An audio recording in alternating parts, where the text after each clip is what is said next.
Alright, I need the star so that I can go round... Pow. Don't care.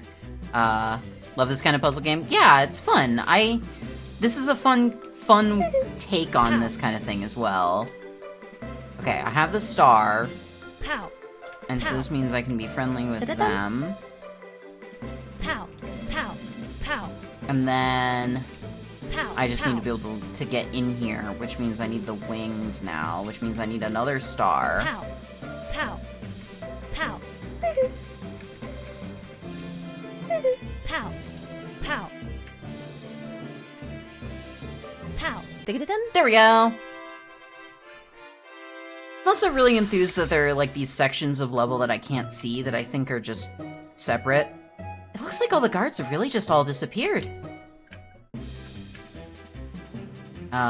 There's just, like, portions of the level I can't get to that might just be other Pow. later levels, question mark.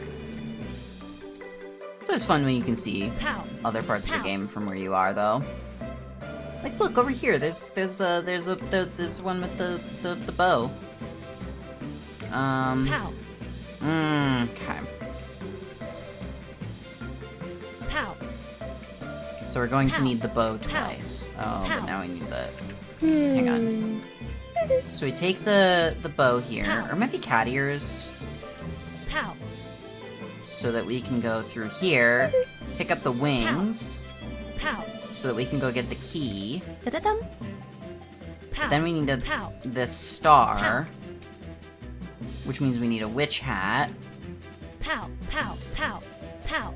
Pow. Pow. Mm, Pow. Pow. Pow. Pow. Pow. Pow. Pow. Pow. there we go. Pow. Pow. Pow. Cool. Now we can pick up this star. Yes. So that we can go past here, so that we can pick up the bow, or the cat ears, or whatever it is, and then Pow. go from there to through here, and now we can leave. Oh my Ding-dong. goodness. Whew. That was... yeah, that's a fun puzzle. That's a really fun puzzle. So many paths are blocked by spluffs. Perhaps they'll move if I ask them nicely with the right hat on. Ooh. Move, please. Move, please. Well, Pow. yeah, I suppose that works. Okay. Oh, this is gonna get, like, really complicated now, isn't it? Move, please. Oh god, it is. Pow. Pow. Pow. 'Cause now I need a witch Pow. hat. Pow. Well, there's one out Pow. here. I may as well Pow. take that one, I guess. Oh, this is gonna get really complicated. Pow. Move, please. Uh-oh. Fuck. Move, please. Down there. I don't know why I took that. I can just leave. Whew. Okay. I can see the pieces coming into place to get this puzzle, like, really complicated. They'll move all right, but only in straight lines. It's like they're half brainwashed.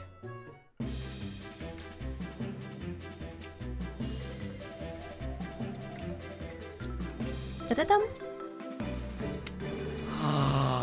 Oh, I get it. I have to move... Alright, I get it. Pow. Pow. I need to move this one Move, please. up into that spot. Okay, hang on. I think I Move, get it. please. Up there. Yeah, okay. We're good start. Move, please. Move, please. So cute. Move, please. This game's adorable. Pow. Nope. There we go. I don't know, that might...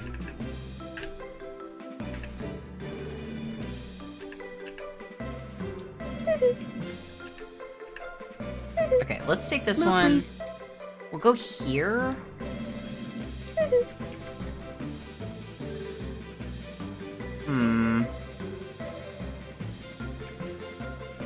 please. Pow. Move, please. Pow. Move, please. Here we Move, go, please. here we go, here we go, here we go. Move, please. Oh, shoot. Not quite where we want you yet. Damn.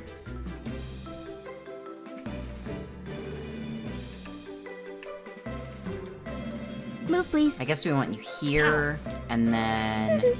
Move, please. Yeah, here we go, here we go, here we go, here we go. We got it, we got it, we got it. Pow, pow. Dig-a-dum. Woo! That took us a moment, but we got there.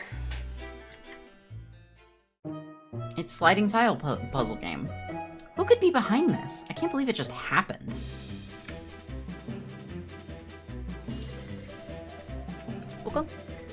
Ah. I bet they'll fall into the water if you push them into the water.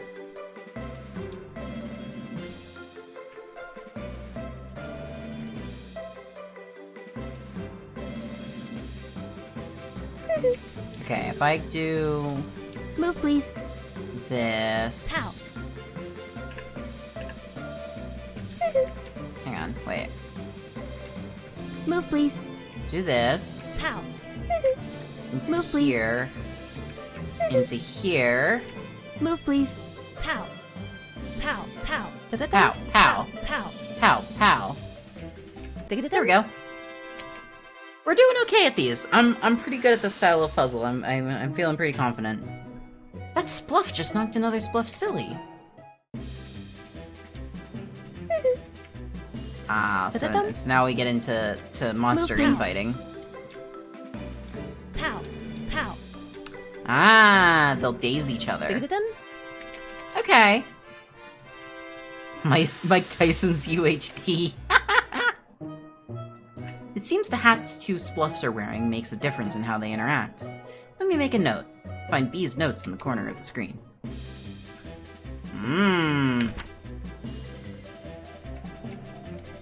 Oh, so their hats... Move, Oh. please. Pow. Pow. Move, please. Pow. Move, please. Pow. Pow, pow, pow. Da-da-dum. Ah! C. Pow, pow, pow. Interesting. Pow, pow, pow. Move, please. Pow. Pow, pow, pow. Dig-a-da-dum. There we go. Okay, and that's our 15-minute timer. I am very, immediately interested in this. I mean, we're on, like, World 113. I don't know how much longer World 1 is. I feel horrible for encouraging the spluffs to attack each other. We could go... Let's do a couple more puzzles real fast. I will not let this one go on as long, though. It's very, very cute and very charming. I will definitely play this more in the future, though, for sure. This is fun. This is good. Okay. So we need... Move, please. Pow. Ah, okay. So these ones, when they punch... Move, please. Pow. Okay. You'll just stun lock Pow. them. Yeah, okay. Pow, pow. Oops. Pow, pow. Move, please. Pow. Pow. Pow, pow, pow. Da-da-dum. Pow. And then we get a witch hat, so we can just do that. Pow, pow. And we don't even need the star. There we go. When I find whoever's responsible for this, we'll see how they like getting punched. Pow. So simple setup, but okay, we Move, can. pow. Pow. Pow. Da-da-dum. Pow. Yep. Move, please. Pow. Pow. Easy peasy. Tick-a-dum. Oop, there we go. Okay.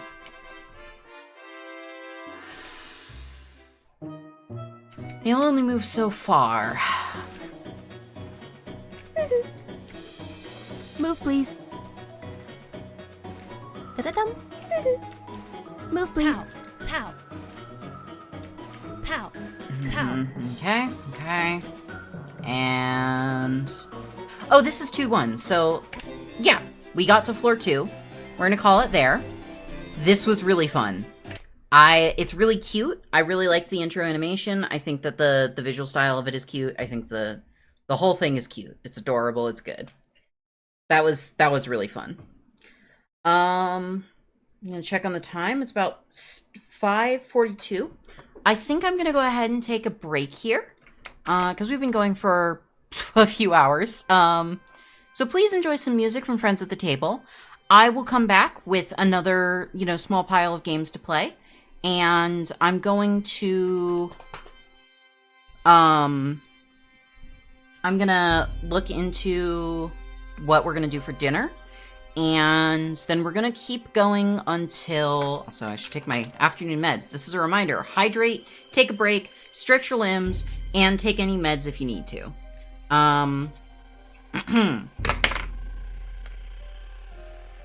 But, I will basically end this break and then come back and keep going for another couple hours until about 7. Or 7:30 or so. Okay, Mux, thank you so much for dropping in. Also, I said a couple hours, really like an hour and a bit. But I already know who I'm raiding into, so, we can look forward to that. Tonight should be another Toho night with, the lovely Kali Rania and, Kate and Silva. Very, very exciting. But yeah, I'm gonna go ahead and step away, and y'all enjoy the music. I'll be back in a little while.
I'm not fully back yet. I just sat down with my food, but I'm gonna look at some games and make a decision, and y'all can enjoy with me Lily Pad Domicile here. It's a good song.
Sorry about that. I didn't realize my microphone came unmuted. And I was crunching. So, yeah. Whoops.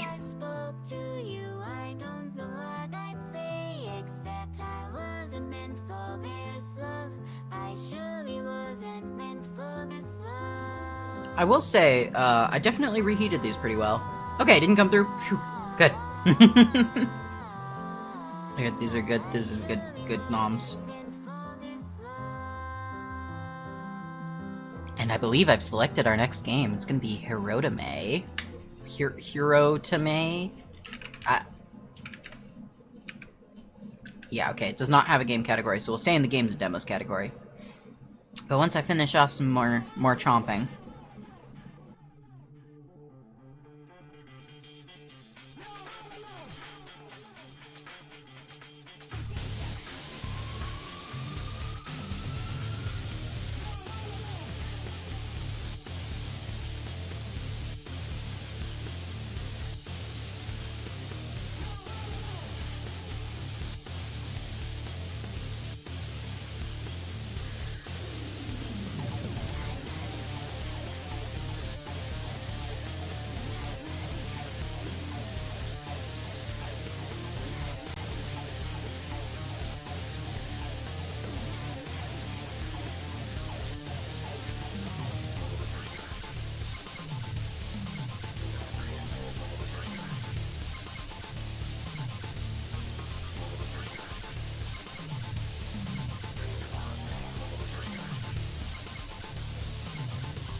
think I just fixed my shit with the automatic muting thing, so I'm gonna try something.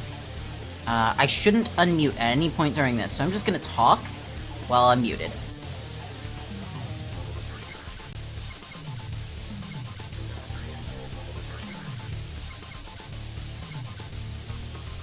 Perfect, I fixed it.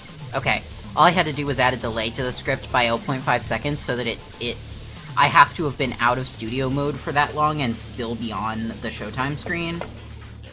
Because what is happening is that the same moment that I'm closing studio mode, I'm now out of studio mode and technically on the Showtime scene that is automatically triggering my microphone to unmute.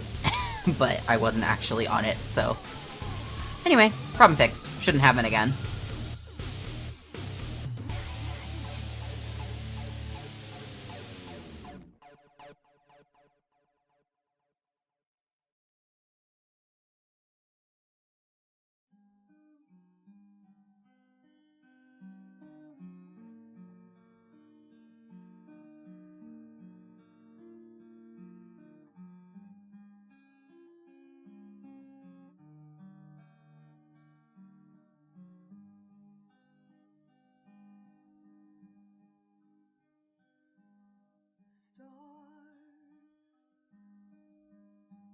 Before my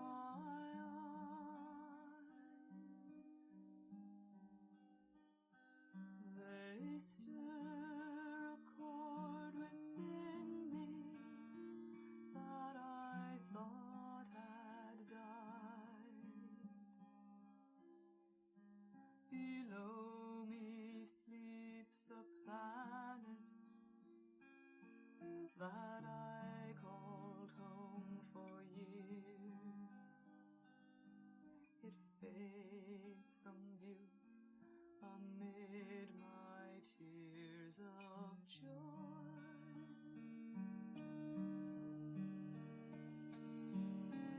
Love, I see my love. Sorry, I like this song a lot.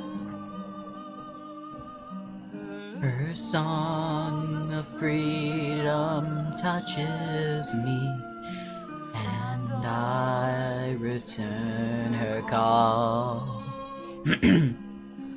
Her star-dry beauty tells a tale of courage and... Ah! My voice is giving out on me. I'm coming Home again from years alone.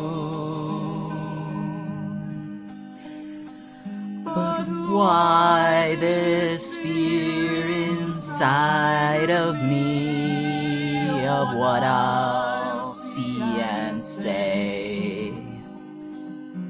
The past 3 years I've lived each moment for this day. The call's so strong it wakes me from my sleep and makes me cry. I must return to space again before too long or die. Home, I have come home. The faces here are different, well, the same as long before.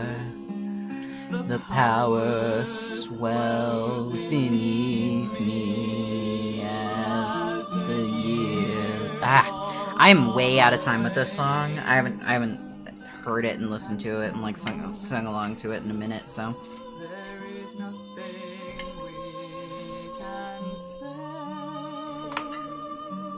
It's not my Hang on. Let me get you all a good song I can actually sing, possibly.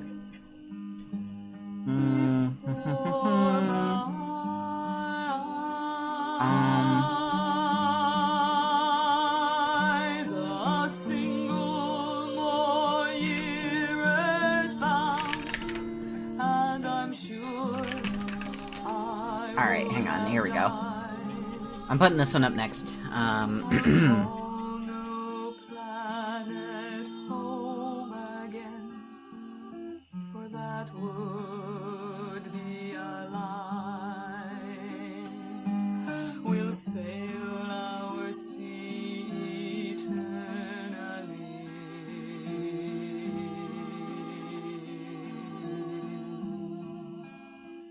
My star dry love and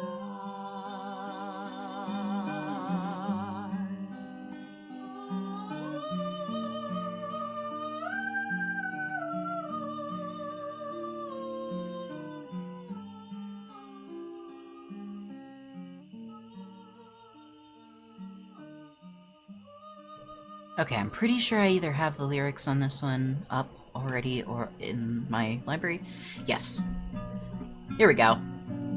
I've Tried to be so careful. I've not spoken from that day that the earth's sweet wind seduced me and swayed me from my way. I've walked only in the sun's bright rays and banished all thought of my traveler's ways. I can't go home, can no longer fly mid the stars that are dimmed by an alien sky. I think it actually says earthling sky. Whoops.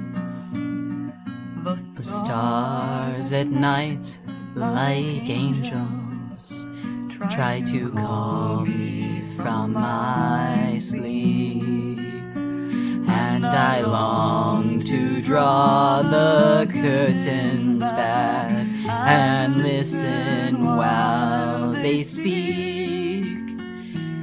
Can you tell me if my world is well, and sing me of that which you cannot tell, and weep for the traveler who fell from space to be trapped for all time on this lonely place.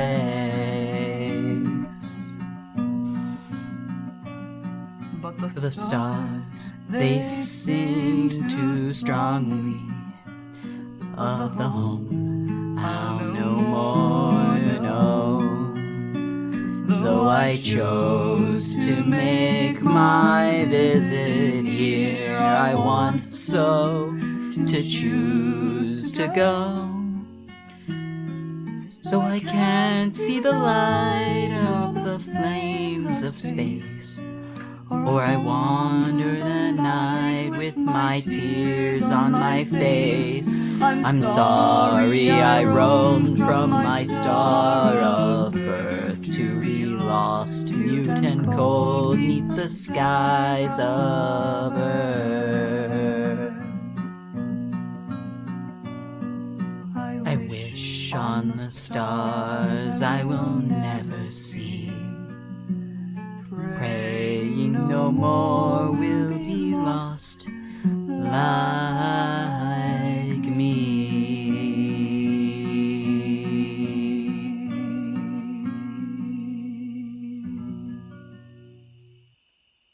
Okay, we're gonna pause. That's a good stopping point for the music. Hi, Calamity Nolan. Thank you so much for the raid. I'm sorry I didn't want to interrupt my singing to thank the raiders yet, but thank you for the raid. Welcome in, folks. We're still gonna be going and checking out games from the Queer Games bundle. I have a little bit of food in front of me, so I may be muting my microphone and crunching on some delicious fried chicken. But sorry, hang on.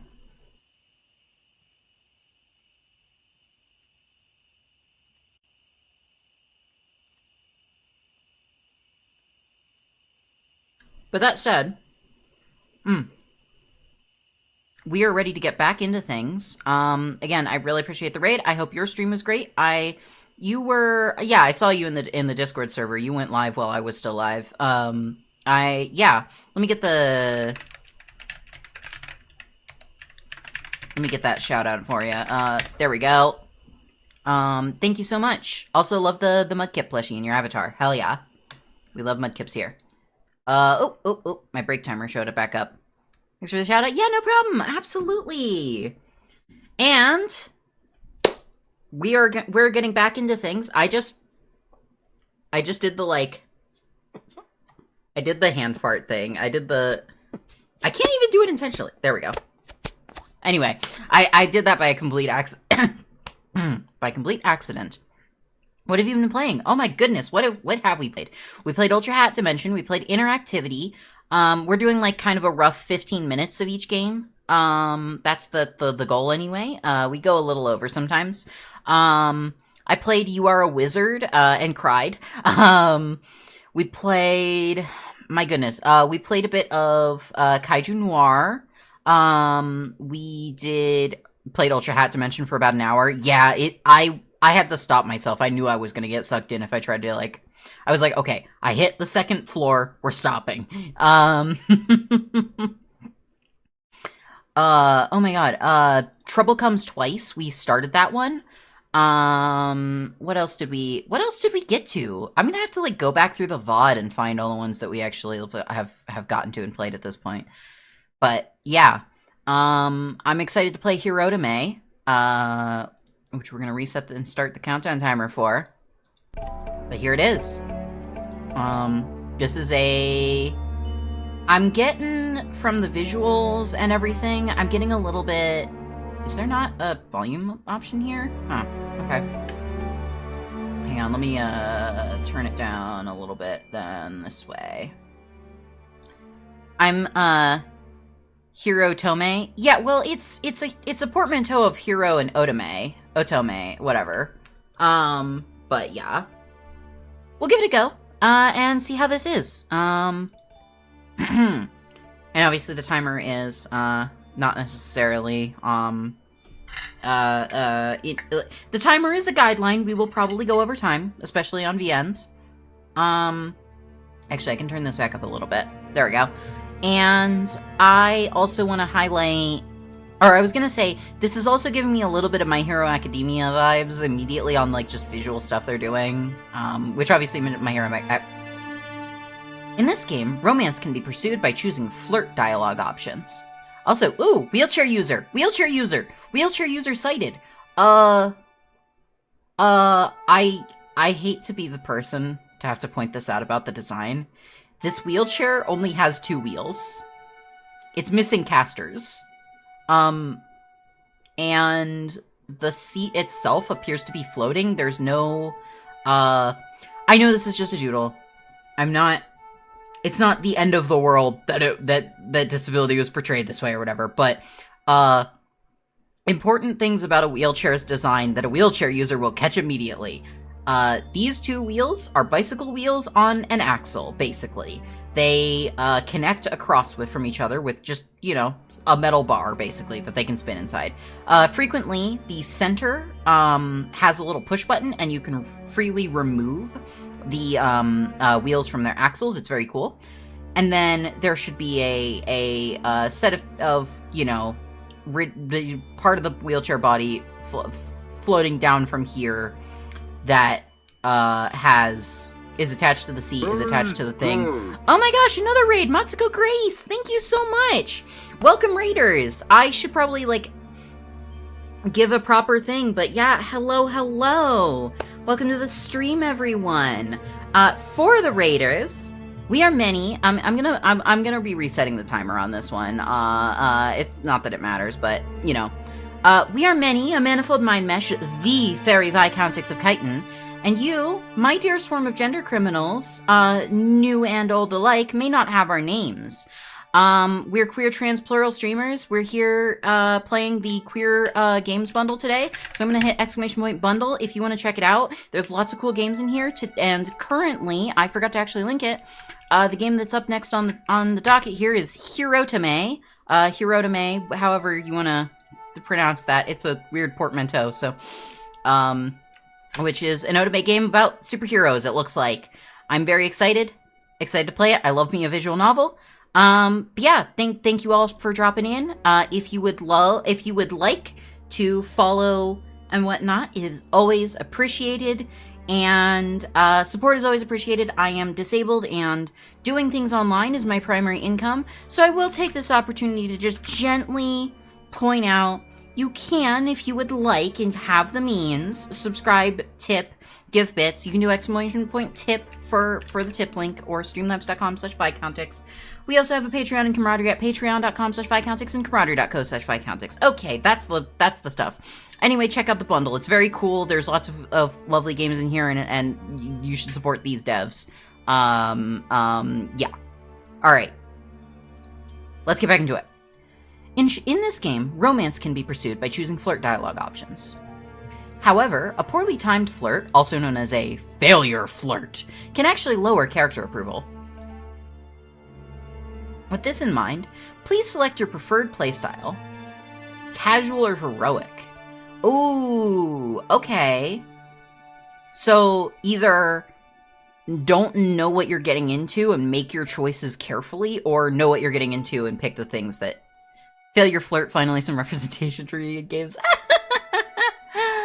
Oh, everyone has their disaster flirts and their heroic flirts. I'm gonna play on heroic, though.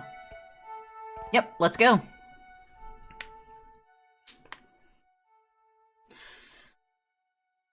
My phone alarm, the bane of my existence.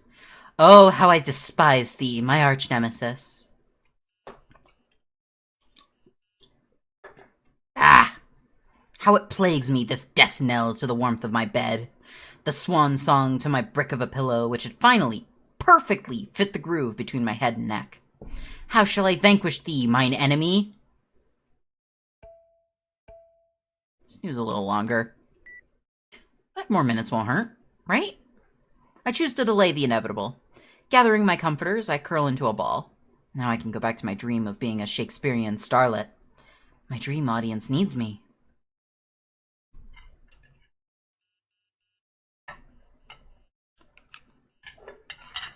Oh, is that a very, very quiet... Okay, the music on the menu was a little... louder than the sound effects. No, again, already? Hang on.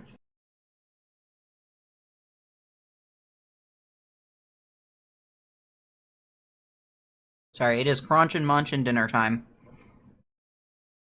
Unacceptable. We haven't even reached Act 2. I hit snooze again.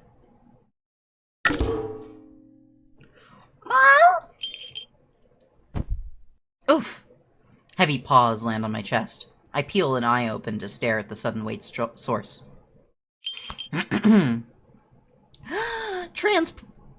Oh my god, hang on, sorry. I really quickly need to go grab a drink because eating spicy food without one, and that's rather dry, is like a thing.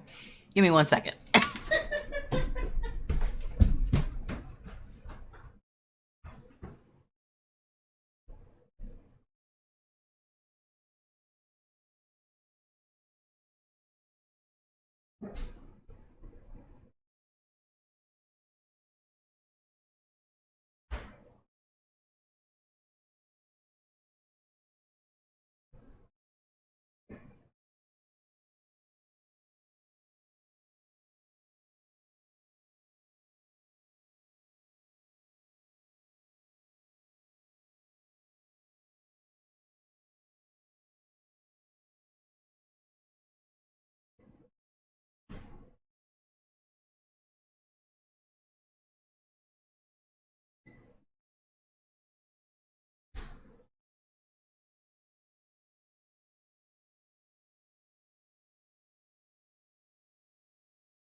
Okay.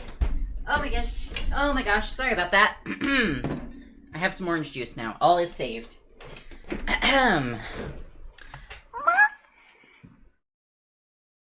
My cat, Katie, paces in a circle and stares up at me.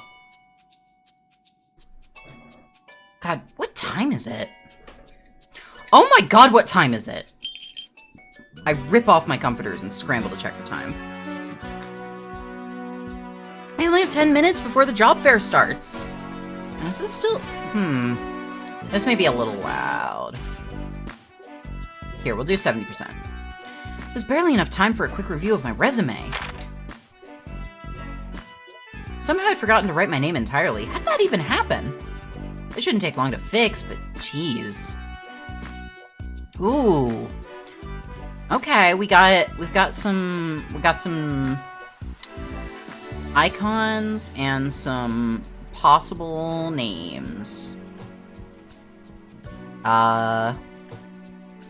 Wait. What's it?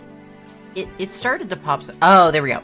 Only the default avatar will be featured in CGs. Ah, okay.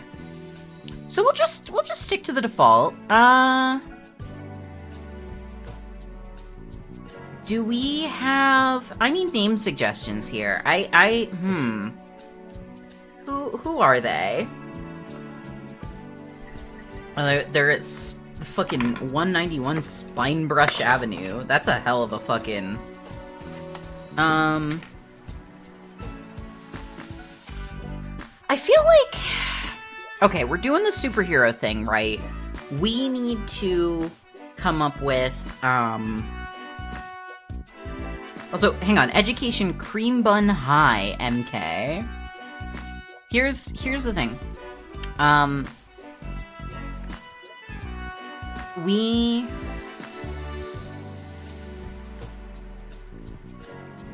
The classic thing, right, is to pick a name that does the alliteration, because you got, you know, you got Peter Parker, you got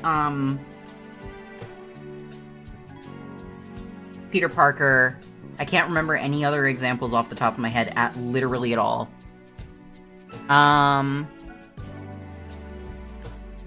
But I also kind of lean away from that right now.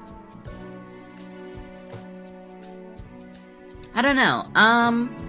Definitely taking chat name suggestions from chat here. But I'm thonking. Hang on. What if we run to fantasynamegenerators.com and we pick from a fun list, like, oh my god, hang on, there's a mad scientist name list? There we go. Stellanor Cruz.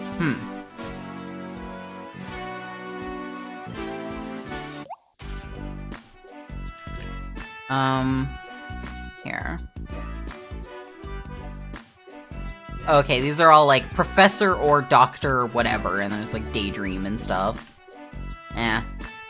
Stellanor is kind of fun. I don't know, I'm not quite feeling that one. Hang on.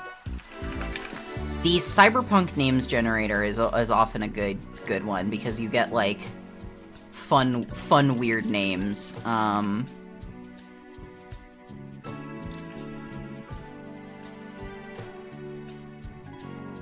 And it's always fun when we get to assign a noun name to someone.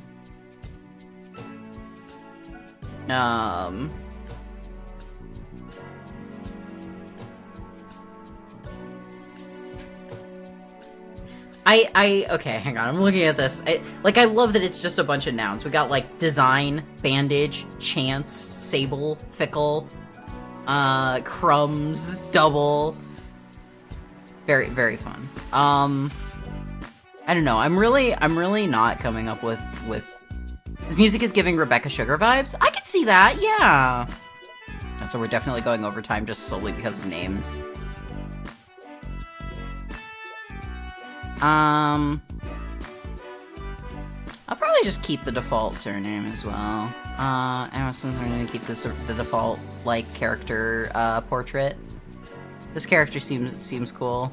And I want to see them in the game, so...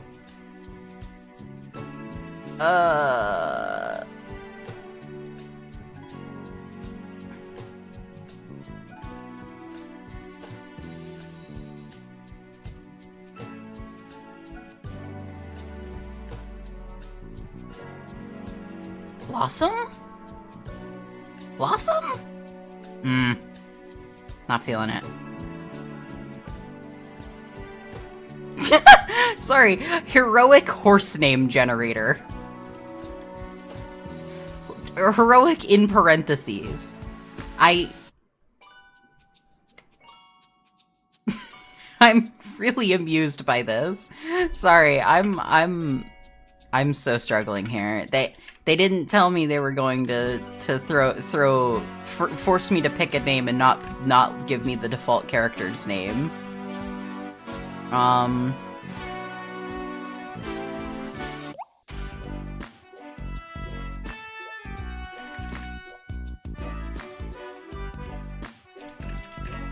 I'm having such a time here.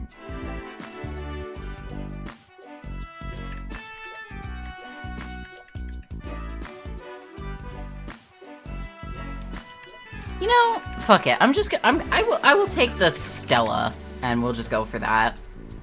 Namely Stella Lee. Proceed? Sure. You can change the protagonist's name and appearance at any time in the options menu. Alright, now I've just got to get dressed and borrow my landlord's printer. And feed my cat, of course. I hit save and hit it again just in case.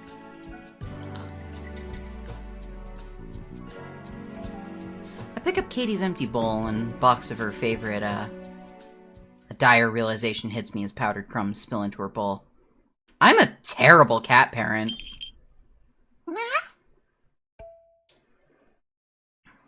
I'm sorry, sweet baby. Katie purrs, oblivious and confused. Okay, I'll hurry out, get a job, and grab some cat food on the way home. I put on a brave face and huff with newfound determination. It's about all I can manage nowadays, after all.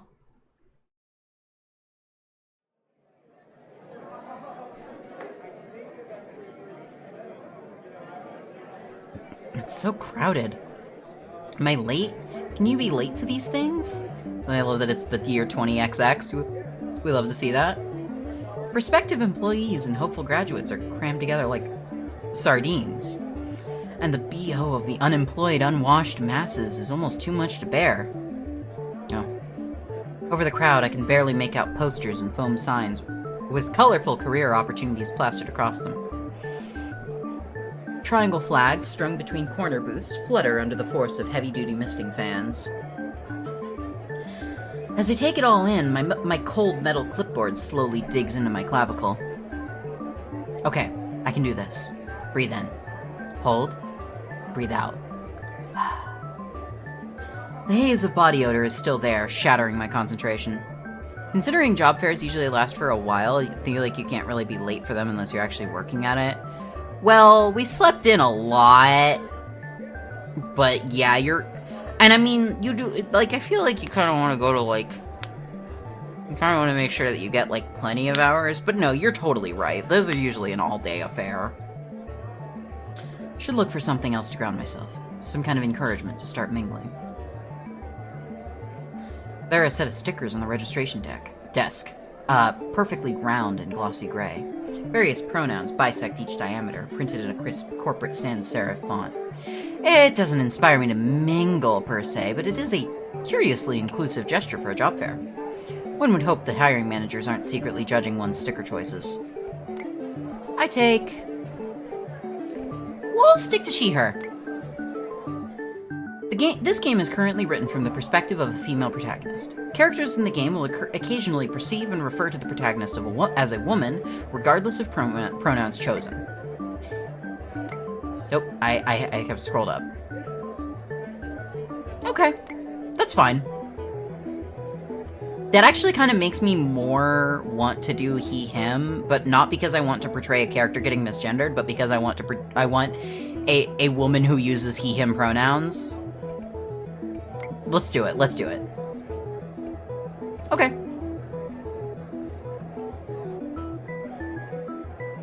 The nearby event schedule catches my eye as I smooth out the sticker against my lapel. Looks like I missed a guest speaker from the Department of Valor.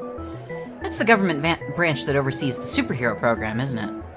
That must have been a fun presentation, or a brutally boring one. Next up on the schedule is... Whoa, Mr. Whidden? Of all the names I never thought I'd see again, this one topped the list. Mr. Whidden taught me science in 10th grade. Thank goodness, a familiar face. I wonder if he'll remember me, it's been so long. Even though he usually kept to himself, he was never rude or mean. He even made us laugh sometimes. Wonder if he still tells the same jokes. Anyway, it wouldn't hurt to see how he's doing. If I'm remembering right, Mr. Whidden quit school to host some TED Talks. He hasn't made a new video in years, though. Could have brought him out all the way out here. Excuse me. The sharp squeal of a microphone pervades the area. I should hurry if I want to hear his speech. After I say hi, I need to hit as many booths as possible. I've printed over 20 copies of my resume, and I'm definitely going home empty-handed. I just hope I can find a career that matches my skill set. And again, I can't afford to be picky at this point. We are not going to the next game yet. We spent too long picking a name for that. A moist hand clamps around my wrist and then slowly slides up my arm. Excuse me.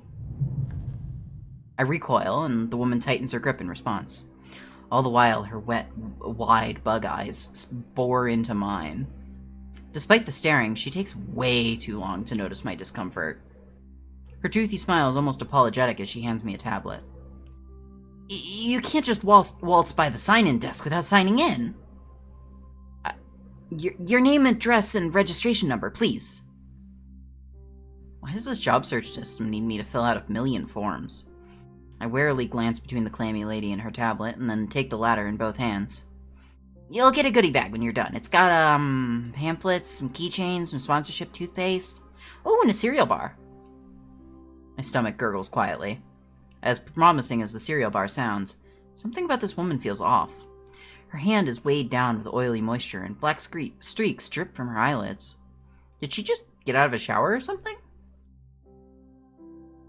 I guess I know what it's like to run late, so it's not like I'm in any position to judge. Wait a second. The form's asking for my Valor registration number. I guess I'll have to skip this section. The woman swipes the tablet from my hands. I did it. She scans the screen with a triumphant squeak. It really is you. We finally found you.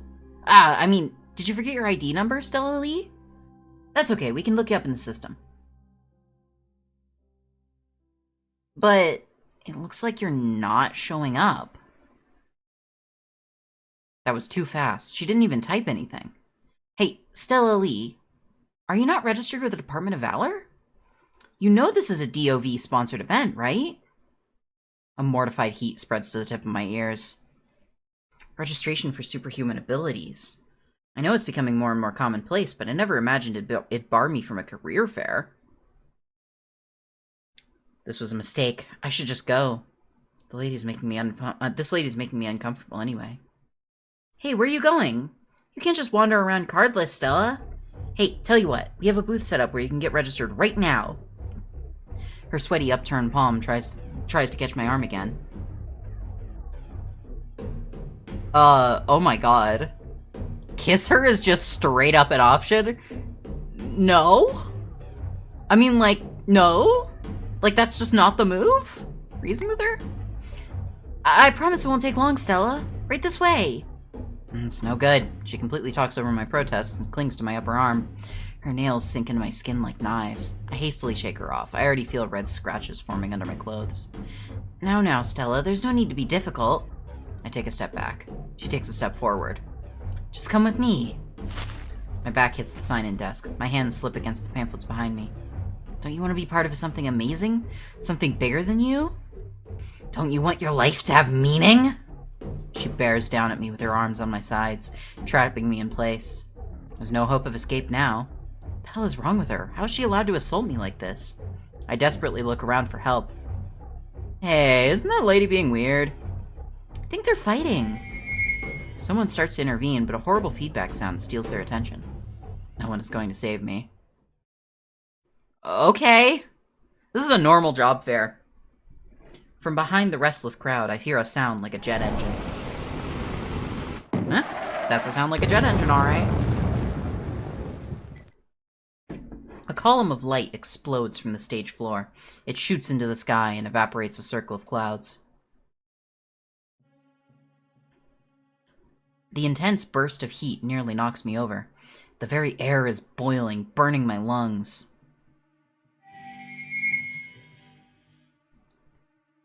Do I now have everyone's attention? That voice. What an unruly bunch of children you are. Am I being rude? No, you're being rude. Steam pours from a cannon fastened to his arm. Its mechanical parts are still revving. Beneath that diabolical helmet really is my 10th grade teacher, Mr. Whidden. Now then, let's continue. Valor registration, simply put, is the government's latest means of mass control. I take it most of you have been tricked into signing up. And here you crawl like sheep to a slaughter to be their accountants and paper pushers. He slams his fist on the podium. They're back office workers. What? Did he hit his head? He's ranting like a lunatic. Even that clammy lady looks uneasy. Wait, that means she's distracted. I could try to make a break for the exit, but that horrible contraption strapped to Mr. Whidden's arm gives me pause. What if he shoots anyone who darts out into the open? I can't risk it. I hightail it towards the sign-in table, instead, taking cover right as the clammy woman rounds on me. The Department of Valor seeks to throw chains around you, to squash your potential. They'll tell you you're useless. Listen here, fools, for I am your recourse. I dive beneath the table. Shards of light pass through the tablecloth as the woman claws after me. Or perhaps I should allow you all to be shackled by the Department of Valor instead, If you're all so predisposed to staring at shadows on the wall, then very well. But first, I have a demonstration. I back away on my hands as the clammy lady continues her pursuit. Let me show you the extent of what unshackled valor can do. Holy shit. I finally emerge from the other side, and a beam shoots right through the top of the booths, burning flags to a crisp. A nearby streetlight bends like a psychic spoon. People scatter like ants under a magnifying glass, panicking and shoving. I clamber atop the table and barely dodge the surging crowd. The clammy woman isn't so lucky. She screams as she's kicked and dragged down by the stampede. I hear a horrible snap of bone. Ooh. Despite my best efforts to stay calm, I start hyperventilating. This is so fucked! I was not expecting it to go this, off the rails. Average job fare? Yeah. If I stay here, I could be in Mr. Whidden's direct line of fire. If I get down, I'll be crushed. Unless I find some cover, there's a good chance I'll be hit by a stray beam. But the boots won't hold up, not under the full force of a blast. Dread writhes in my chest, and each moment of inaction makes it swell.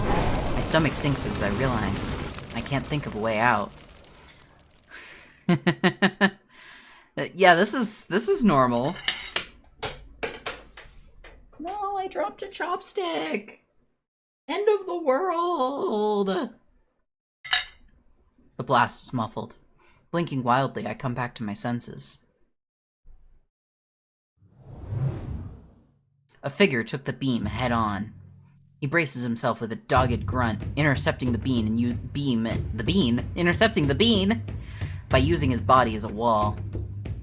Is that a superhero? The figure rears back, his elbow arching, maybe. And then he brings it down like a piston, smashing Mr. Whidden across the stage. Mr. Whidden crashes into the backdrop, taking the curtains down with him. The mic drops in a searingly loud clatter, echoing across the fairgrounds. That is too many times of using that sound effect. I'm really sorry. Don't do this, please. Please. I have tinnitus. Ow. Everybody, stop panicking. The situation is under control. You need to evacuate the grounds in an orderly manner. You! Bloodied snarl, Mr. Whidden aims his tangled, still revving arm right at his attacker. The superhero crosses his wrists, raising the heel of his golden boot to brace himself again. This time, the blast forces him back. The figure skids against the stage floor, losing his balance when he reaches the edge. He crashes into a booth not far from me.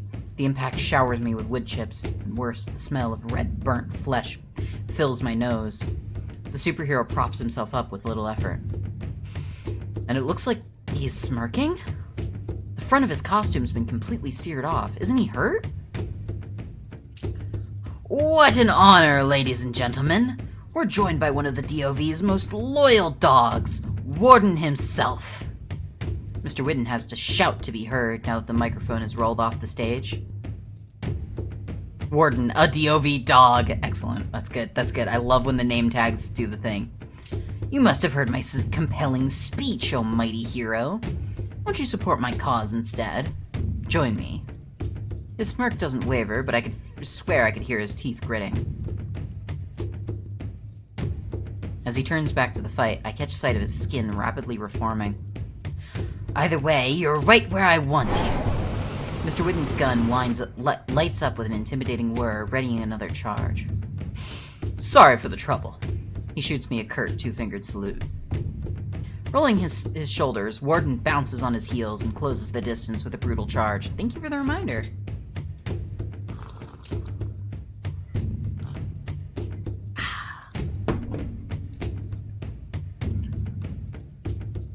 He stuns Mr. Whidden with an elbow to the helmet and then jerks his cannon arm skyward.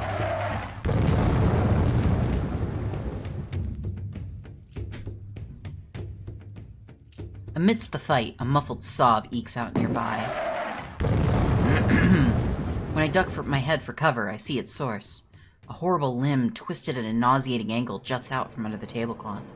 It's barely attached to the clammy lady from before, who's crawling to safety. With her arm mangled like that, though, she can only get so far. But she isn't the only one who needs help. People are dialing emergency services and shakily calling their loved ones.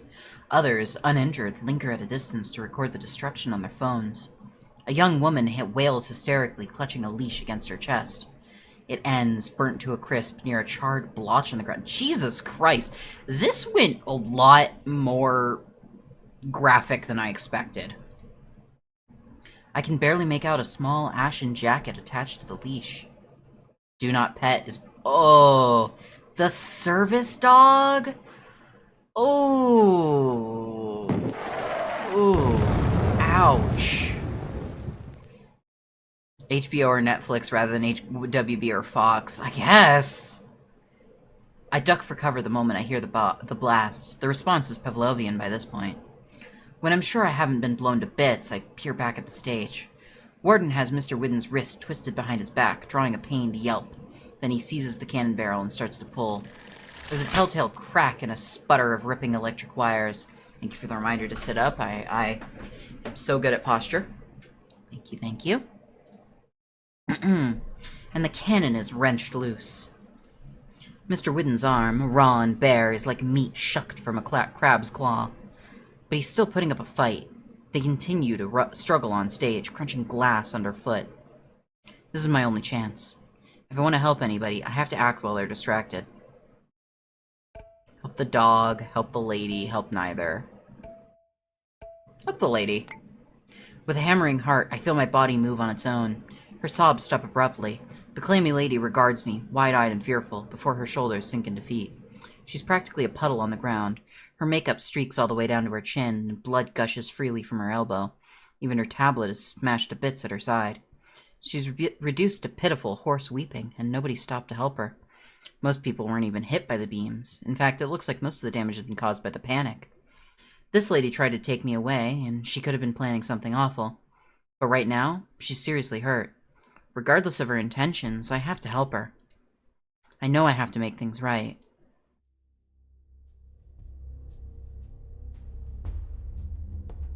I extend my hand towards her, but otherwise try to keep my distance.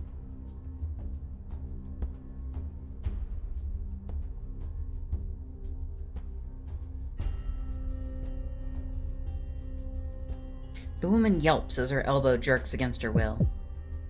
The bleeding stops. The blood staining her arm rushes back into her body. Her bones amend themselves with a series of cracks. I keep up my concentration, trying to empty my mind. I'm thankful that she doesn't scream. It's always harder when they scream. But no matter how hard I try, I can't actually close her wound. Although her blood initially rushed back inside, it still drips freely when my focus falters. Damn it. People are so much harder to heal.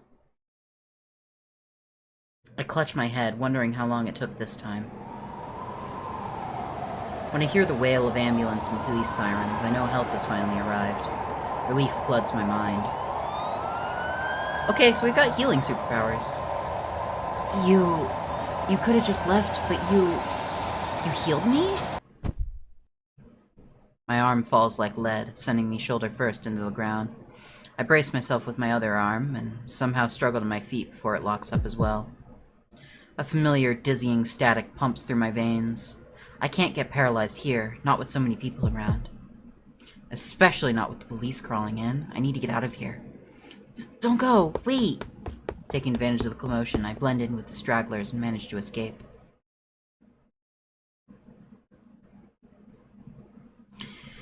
Well, that was a hell of an introduction. I want to play a little bit more. I want to get a little bit further into it. But holy shit. I made it. I'm home.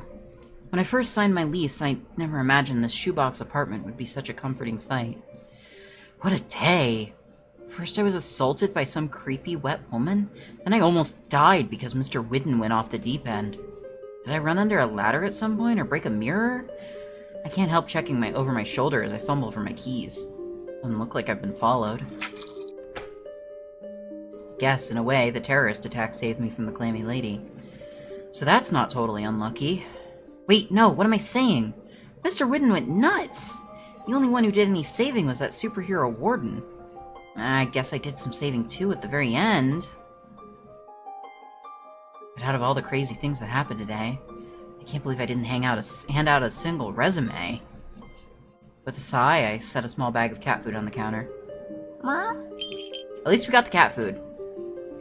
From the couch, Katie rolls onto her back and regards me. Her paws aimlessly knead the air. My bank statement's looking dicey, but what can I do? I can't let her starve.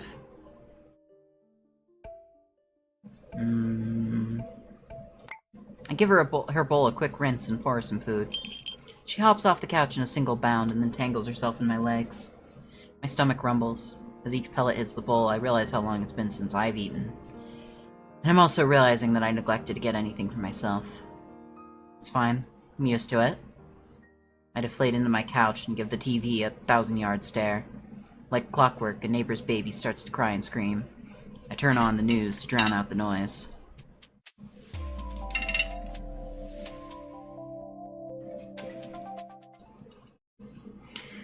A terrorist we're now calling Beam Man was arrested today and was sentenced to a maximum security penitentiary.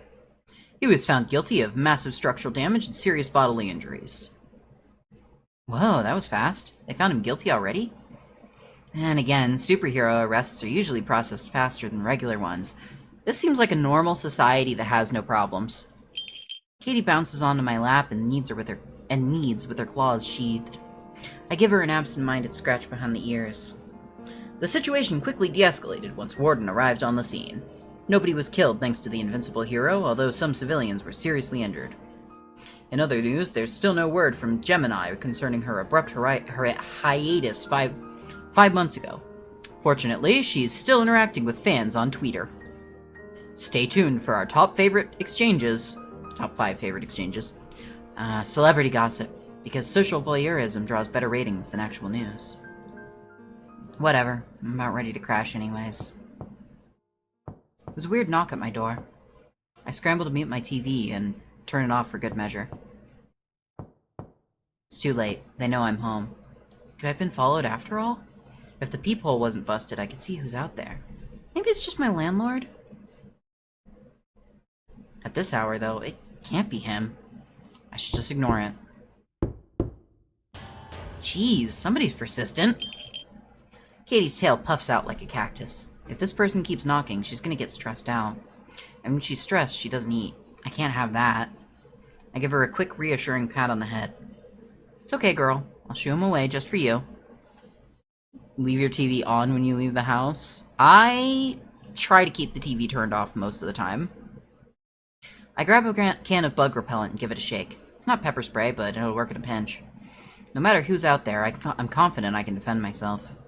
And if it is my landlord, I can talk him into going easy on me. Or shake the can at him menacingly, that should scare him off. Hey there! Prevents people from trying to break in because they think someone's home. That's fair. I pivot and slam the door. Who is this man? Stranger danger. Before it completely closes, the man catches the door with a meaty hand. I'm sorry. I didn't mean to startle you. Was I too loud? To be honest, I didn't think I'd get here so late, but you know how Rhineway traffic gets. I won't take up much of your time. Can we talk? Katie's small, wet nose brushes against my ankle. I nudge her away. Then, in a single motion, I move to occupy the doorframe and hide the bug spray behind my back. It takes some effort not to peer back at my crummy apartment. I hope he can't see past me. You're Warden. Oh, I'm Warden's friend, actually? I squint at him. Hey, just think about it for a second. A full-time, high-demand superhero like him wouldn't have time to track someone down just to...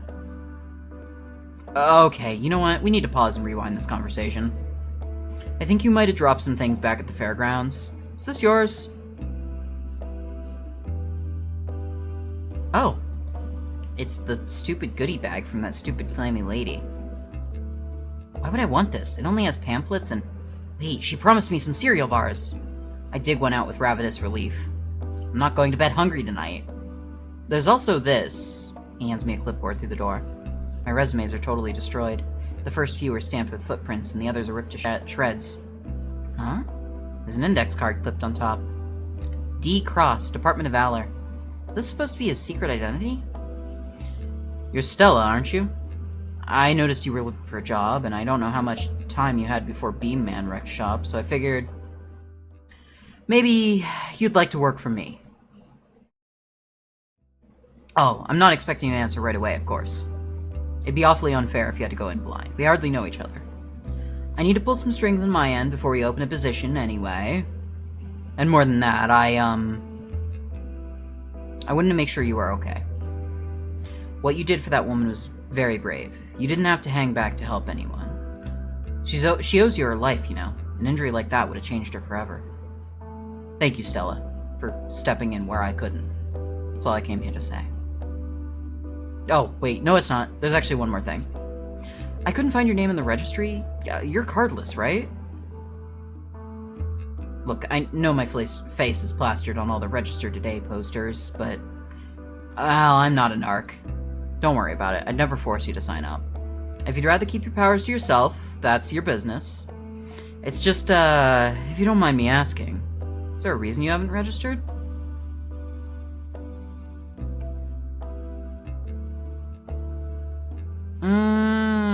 These are all really interesting options. I think I want to be emotionally honest here. I want to say it scares me. It scares me. Oh, why's that? I don't trust the government. Huh, I suppose a government job might not appeal to you then. It's alright if you're not interested. I never really imagined myself working for them either. Funny how things turn out sometimes, isn't it? I can understand how you'd feel unsafe if people found out about your powers. Let me assure you at the DOV, the privacy and protection of our citizens are our utmost priority. Many of our agency employees actually keep the full extent of our powers a secret. Better to keep people guessing about our superpowers rather than our super weaknesses, right? If you're ever looking for protection, Stella, that's something we can offer. I can even teach you to protect yourself if you're interested. Not that you, necessarily need it. You look like you can hold your own. Oh, shoot, he totally sees the bug repellent. I guess there's no use hiding it anymore. Bug spray? Why are you holding bug spray? You think I'm some kind of bug, Stella? I was talking about the punching bag in your room. It looks worn, like you use it a lot. Oh, my mistake. I ought to quit rambling and let you enjoy your night, huh? Like I said, I need to go pull some strings to get that position open. My number's on the card, Stella. Feel free to text me. I'll respond when I can. Have a good night. Okay. As soon as he leaves, I start tearing into the cereal bars. They aren't even that good. I add that guy's number, and his profile picture immediately pops up in my contacts. He's not subtle. The profile picture has a big golden W front and center. Bug spray is nerve gas, arguably better than pepper spray if you don't mind permanently fucking someone up. Yeah. This is the poster boy for everything super? I think it's time for some late night research. I put his index card next to my laptop's trackpad and get to work.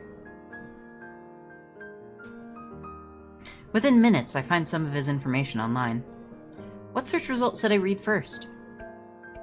D-Cross or Warden?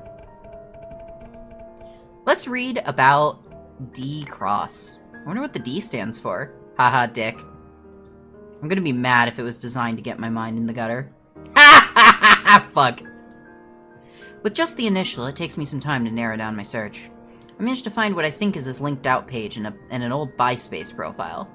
Looks like he only went to college for 2 years. Did he get an associate's degree? I guess the educational requirements for superheroes aren't very strict. Besides that, well, his old profile says he's single. There aren't any public pictures of him with a significant other. No family, either. This could be a dummy account, but he does have selfies from several years ago. His fight with Mr. Widden is trending on MeTube. Yeah, all of the alternate brand names here have been very good. The clearest video has a couple million views, and the top comments are sort of snide. Wouldn't expect any less from the eye roll emoji. Invincible man! Eye roll emoji. Lol.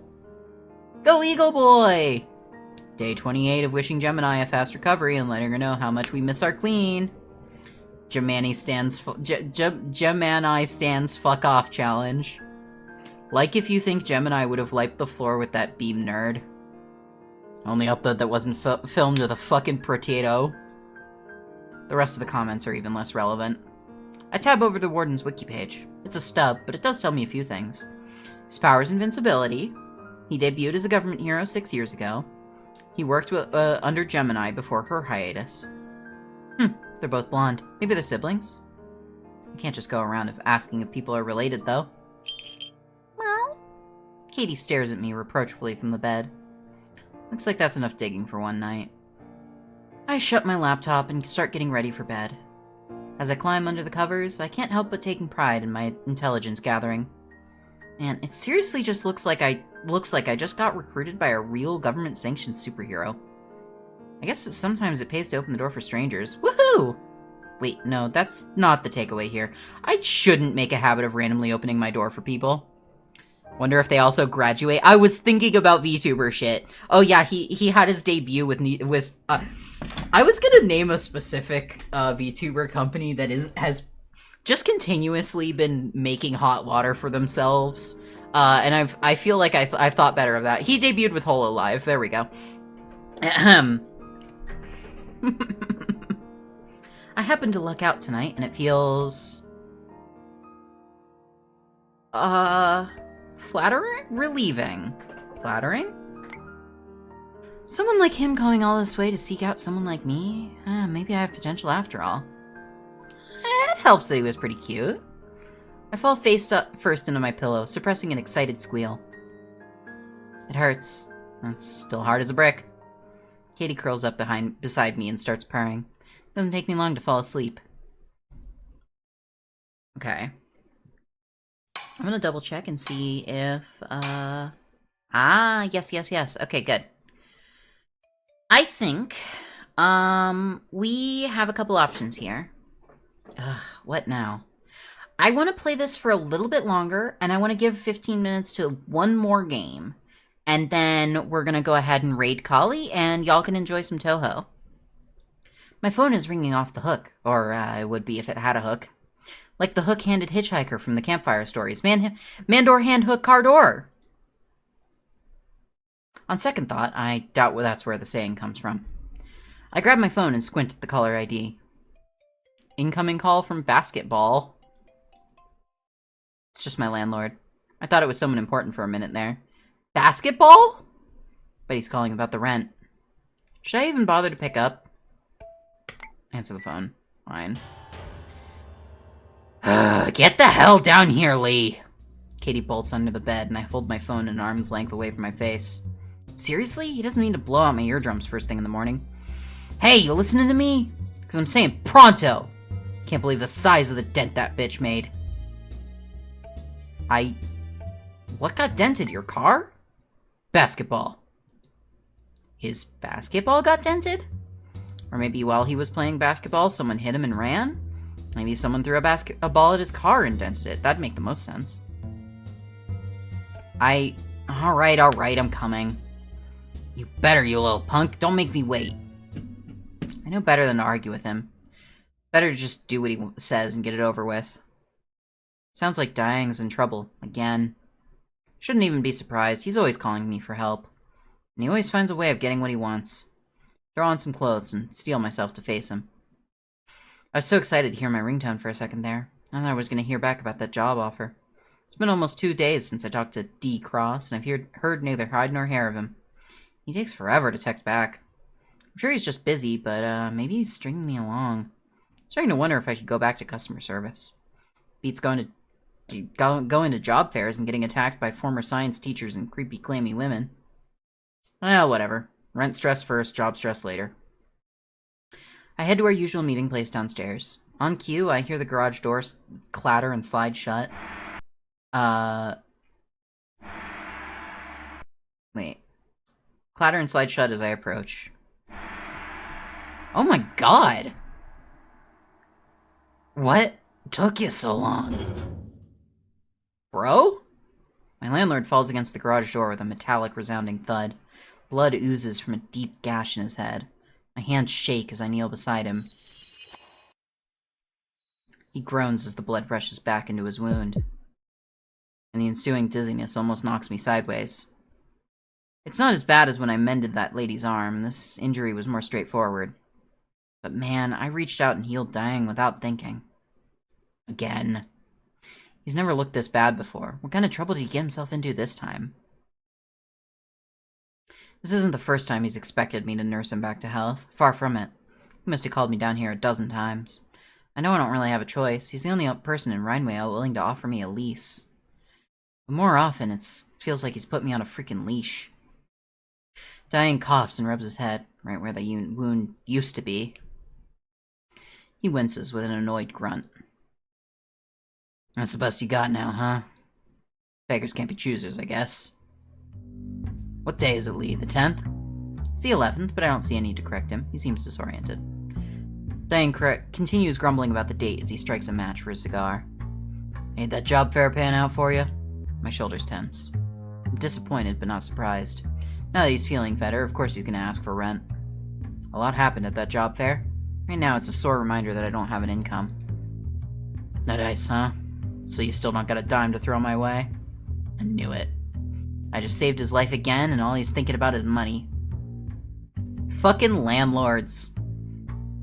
My landlord, Diang, apparently his name means something different wherever he's from. Diang is one of the few people who knows about my powers, and he abuses the insight. He comes crawling to me over every little cut and bruise. He always says it's from playing basketball, but lately I'm not so sure. The injuries are getting worse, not to mention more frequent. What's with the face, Lee? Oh my god. Kisses boo-boo. Quit playing basketball. Can't. I'm an addict. He's addicted to basketball? Yep, it's true. When I close my eyes, all I see is those orange and black stripes. Maybe he's seeing a tiger instead of a ball? I hear the squeak of sneakers sliding across the court. Hell, I even get dunked on in my nightmares. You wouldn't understand. No, I'm sure I wouldn't. Now that I'm looking at him again, Diang's clothes are soaked. Is it sweat? The idea of clammy people frays my nerves, but this looks more like he went swimming. A fully clothed swim at that. If I ask about it, I'm sure that he'll say he was playing basketball, in the water. But he mentioned a dent earlier. Don't tell me. He wasn't playing basketball in a submarine, was he? Hey, you didn't answer my question. Where's my money, Lee? I can't bring myself to make eye contact with him. Maybe I can try suggesting tomorrow? Tomorrow ain't a bank I can withdraw my money from, is it, you punk? He sighs. Thick, heavy smoke leaks from his mouth. making him look like a dormant volcano. I promised your old lady I wouldn't let you sleep on the streets. It's not like I can evict you. Besides, I don't know what I'd do without my medic. How's she doing, by the way, your old lady?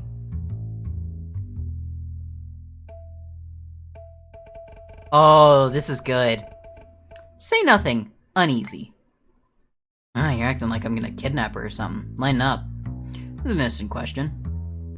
Dang takes another puff of his cigar. Forget it. I know times are hard with the economy and all, but I hope you're not using it as an excuse to take advantage of my kindness. Fuck landlords. You got 10 hours. 10 hours?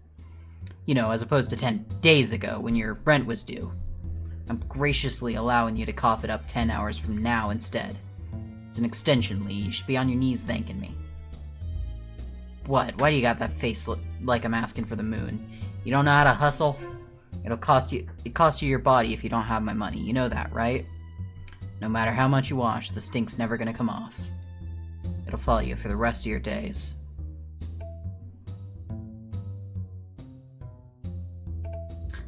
I'll bust your head back open if you touch me. What? You grew a backbone all of a sudden? It's cute, Lee, but I won't have to lay a finger on you.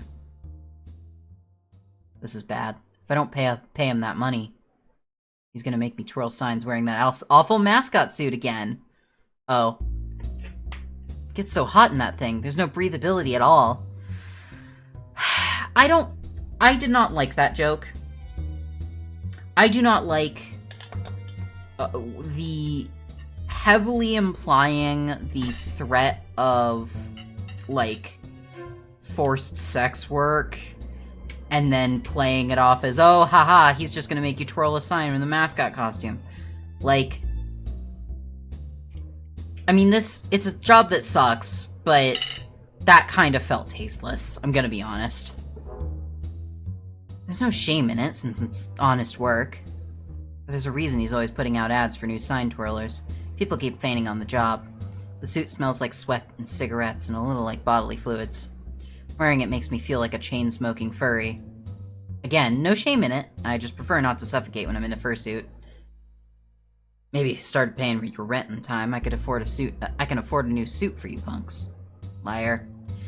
He's doing the mind-reading VN shit where it's like, I can't tell what my character is saying out loud versus, like, communicating through facial expressions. Hey, quit it with the face. It's pissing me off. You've had some serious money troubles lately, haven't you? You seriously can't hold down a job.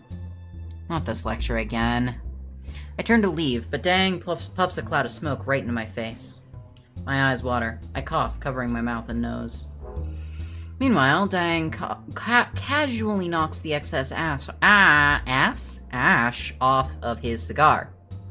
Hang tight and listen to me, you punk. I swear you power havers are so jumpy all the time. You gotta leave your comfort zone once in a while. Why don't you just get a gig at a hospital or something? You got the chops for it, Lee. I bet you could do a world of good. Or, well, you said something about your powers working better on animals than they do on people. Sorry. There we go.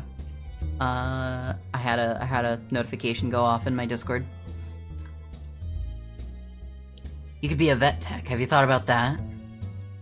With my mouth still covered, I pass a frustrated exhale through my nose. Easy for him to say. I left my comfort zone by going to a job fair, and look what happened. I guess I did end up with a job offer by the end of the night. You should maybe tell him that. Be like, yeah, I have a job offer. I feel like that's a reasonable thing to communicate, but I don't know. What do I know? I know dying means well, sort of, but it sounds like bad advice. It's dangerous to reveal my powers haphazardly. Was it a certain yin? That's entirely possible. I didn't actually pay attention to what it was. I just had... Oh, yeah, it was. I had a Discord channel open that I didn't mean to, and I get text-to-speech notifications in my ears. It's dangerous to reveal my powers. The risk of exposure made me move to Rhineway in the first place. I didn't even want him finding out about it. Man, you got the dumb face again. Forget it. You're way too old for me to do any babysitting. You gotta learn to be independent. But don't forget there's people around you that can help. If you need anything, I'm here for you. Just let me know. Same notif, yeah. Anything other than money, because you owe me. Big time. Jeez, I get the message. When you're new in town, you may as well get out there and try something new. Meet some losers, fill the void. That's what my old man told me when I went to college. So quit dawdling and get moving. My old man used to give people 30 minutes to get him his money, you know? You'd be amazed what they were willing to do. They were scared shitless of him. He just had that kind of reputation. A fearsome reputation that preceded him everywhere he went. Okay, see ya. Yep. Remember, give me that money, or else. Alright. I flex my fingers to get the jitters out, but my hands are still shaking. Healing people's always been a challenge. Sometimes it even feels like my powers are getting weaker. This really sounds like either supervillain or mob. I think it's mob. I'm getting mob vibes off of that. Maybe it's for the best. My powers are useful, but they're more trouble than they're worth. I massage my temples, tucking the troubled thoughts away for now. Today, I need to focus on making money. The cat food costs the last of my savings. If this keeps up, I won't last till the end of the week. I stare a hole in my phone screen, waiting for it to ring. It's been 32 hours and 16 minutes since he left me on red. Should I bite the bullet and double text him? Would that be so wrong? Or would that disqualify me from getting the job? I know it's bad to ask for an advance before I'm even employed, but can I at least ask to start working early? I hate this anticipation, this not knowing limbo that comes with unemployment. A stupid waiting game where you don't even win any stupid prizes. This guy seems like the kind of guy where you can be like, hey, I'm about to be homeless in 10 hours, and he would respond to that. I feel like, this protagonist needs to communicate more. Like, you are texting a literal superhero who is, like, pulling strings to get you a job because he saw what you did. Like, being like, yeah, hey, I'm fucking about to be homeless is, like, probably the right thing to say to, you know, cushy government job superhero guy who genuinely does seem to give a shit. Stupid waiting game where you don't even win any stupid prizes. Bite the inside of my cheek with a grimace. Maybe I'll just give him a quick call. If I do this, if I get this job, there's a strong chance I'll finally have to get registered. But there's also a strong chance of keeping a roof over my head and eating regular meals. With this in mind, I don't have much to lose. Even if he rejects me, I'll at least know I need to hurry and look elsewhere. Right, I need to get my shit together. Not just for my own sake. I brace myself and hit the call button. It's ringing. Hey, you've reached me. After the beep, well, you know the drill. Okay, he's busy. That's okay. Or he's screening my calls. Or he's blocked my number. Can I even leave a voicemail if he's blocked my number? Oh my god. I hang up. The grip on my phone loosens as my arm hangs down at my side. Ugh. It's fine. It's fine. This is fine. I'm fine. I just need to find a job today. No big deal. Dying won't kick me out. At worst, he'll have me twirling signs on the sidewalk. But I shouldn't have gotten my hopes up, huh? I don't even like using my powers. They'd still hurt me even if I got the job. Besides, I'm cardless. They'll probably give priority to someone who's properly registered. What was I thinking? I have no business working for the DOV. I don't know what that cross guy saw in me originally, but he must have come to his senses. Probably figured out that I don't have anything to offer. I'm just not trying hard enough. I need to figure something else out. If I try harder, everything will be fine. But when I feel like I've tried everything, what else is there to do? Damn it, maybe I'm the problem. Maybe I'm just not... Phone's ringing. Hey. Stella, are you there? Glad you called. Some of the, stoplights down by Main Street are out, so I'm, out here directing traffic. It's rookie work, but even I'm not too important to do it, you know? Sorry if it's a bit loud. But look, I managed to get a position open at the agency. I'll be stuck out here for a while. Things are kind of a mess. Can we meet up later today? Come and find me at the Kane Tuckerson Federal Center. You know how to get there? I know how to get there. Everyone knows that place.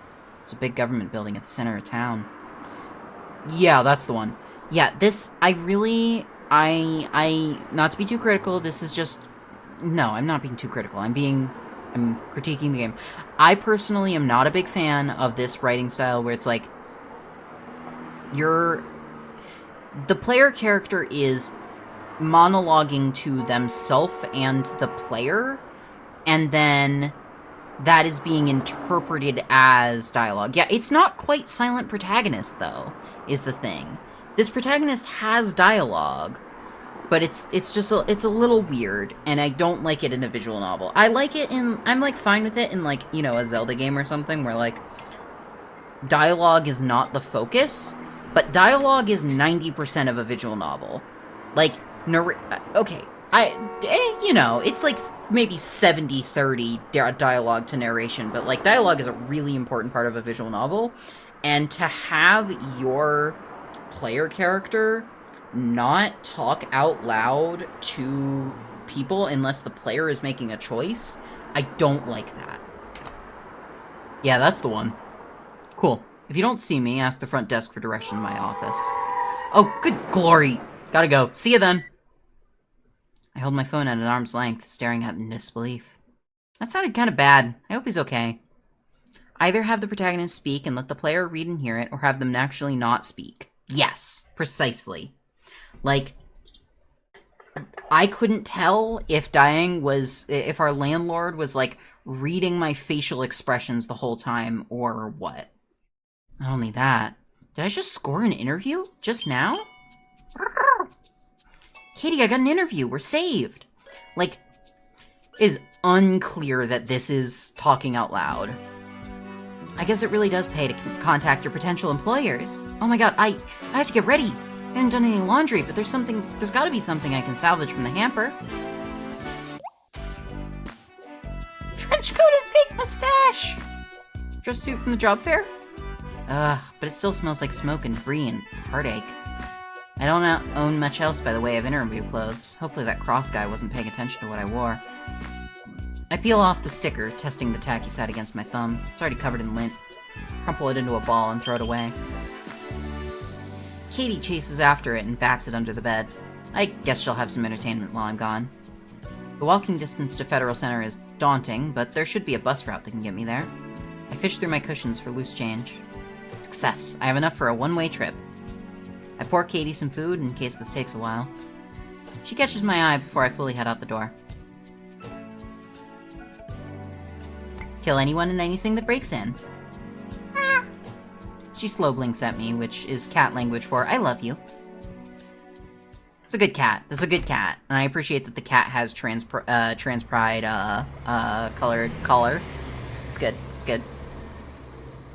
An autumn chill sweeps through me as the bus doors slide open. It soaks into my clothes and makes my teeth chatter.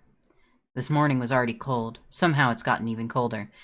See, here's the problem with the silent protagonist thing. This dialogue, it soaks into my clothes and makes my teeth chatter, is not something the player the character is saying out loud, clearly. But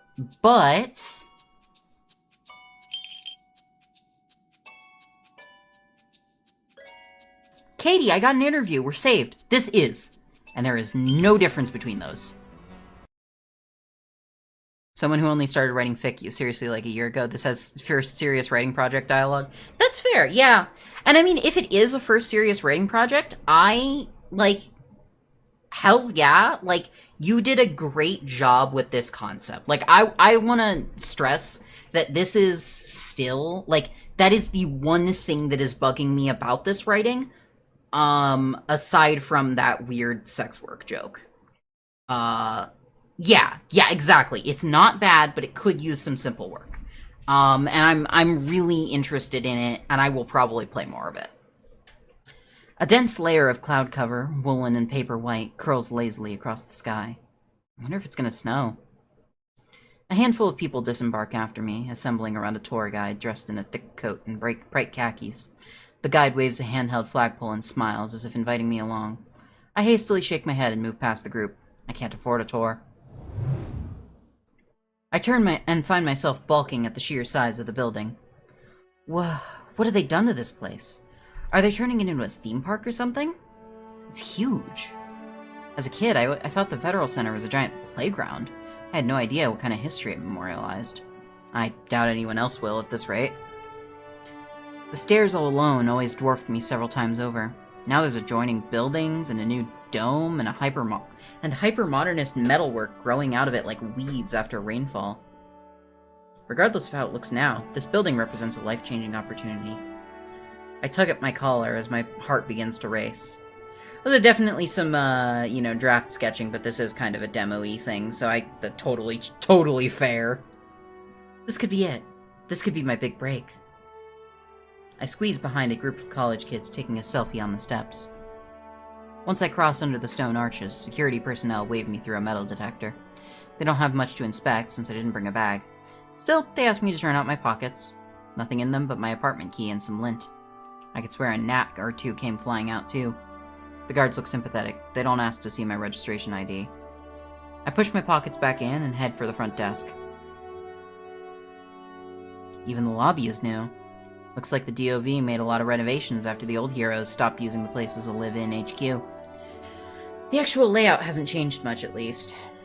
A couple and their children are queued at the front desk. They're speaking excitedly in a language I don't recognize. As I wait my turn behind them, my focus strays down a hall of worldly relics and classic costumes. I can't read the plaques from where I'm standing, but I bet they're playing up the tragic fates that befell the relic's former owners.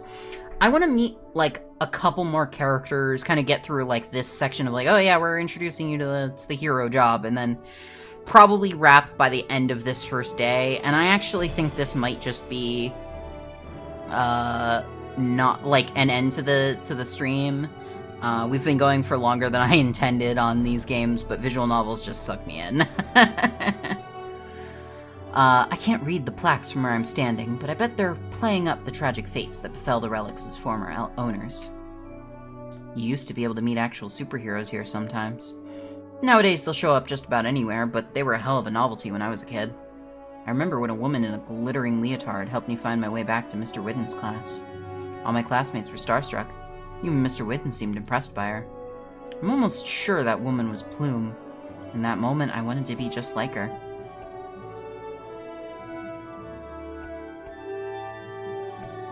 Looking back, she must have been exhausted. I remember the bags under her eyes. I remember how her words of comfort sounded rehearsed and hollow.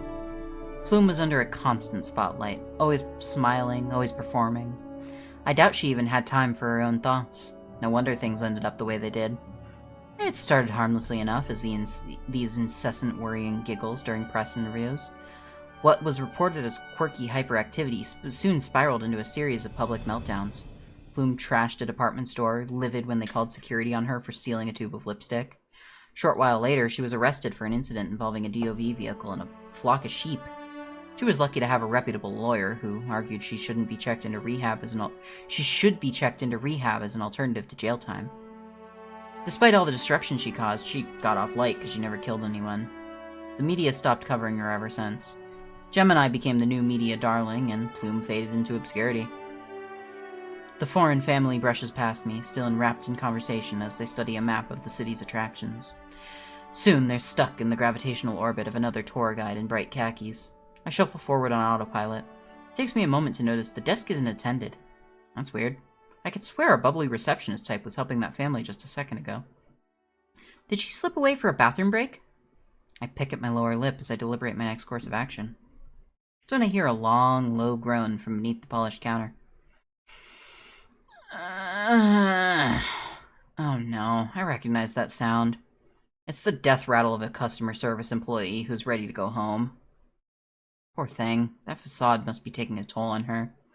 I hate the thought of being a bother, but reluctantly I fold my hands across the counter and peer over the edge. As expected, she looks miserable. Mia is handwritten on her name tag. According to a sticker on her desk, I should ask her about self-guided audio tours. Need to get her attention somehow.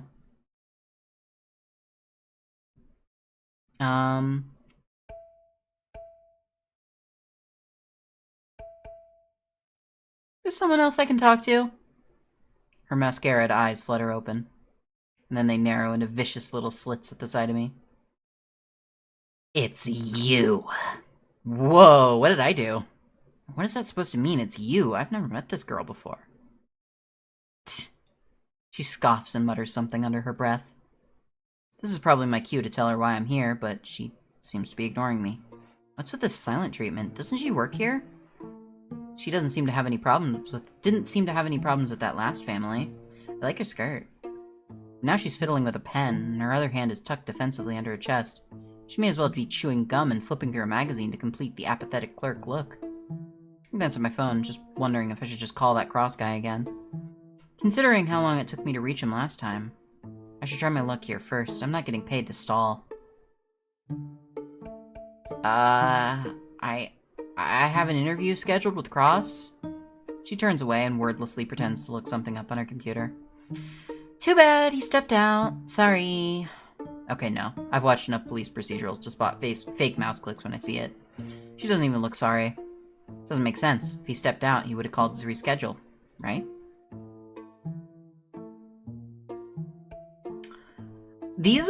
Every flirt option we've had so far has been god-awful. I'm not trying to cause trouble, I just don't want to make him wait. That seems to catch her off guard. I guess that makes sense. It's not like I'm trying to cause trouble either. You're right that he shouldn't have to wait. She looks almost guilty, but her expression hardens when our eyes meet. But if you consider that you are causing trouble for someone by loitering around, I realize with increasing certainty that, for whatever reason, she doesn't want me to get to my interview on time. Why is she horizontal? She's like leaned over the desk, hiding behind the counter. Even if I shoot Cross a message, who knows when he'll see it? At this point, I'm not sure getting directions is gonna cut it. I need this job. She won't tell me where to go. What should I do?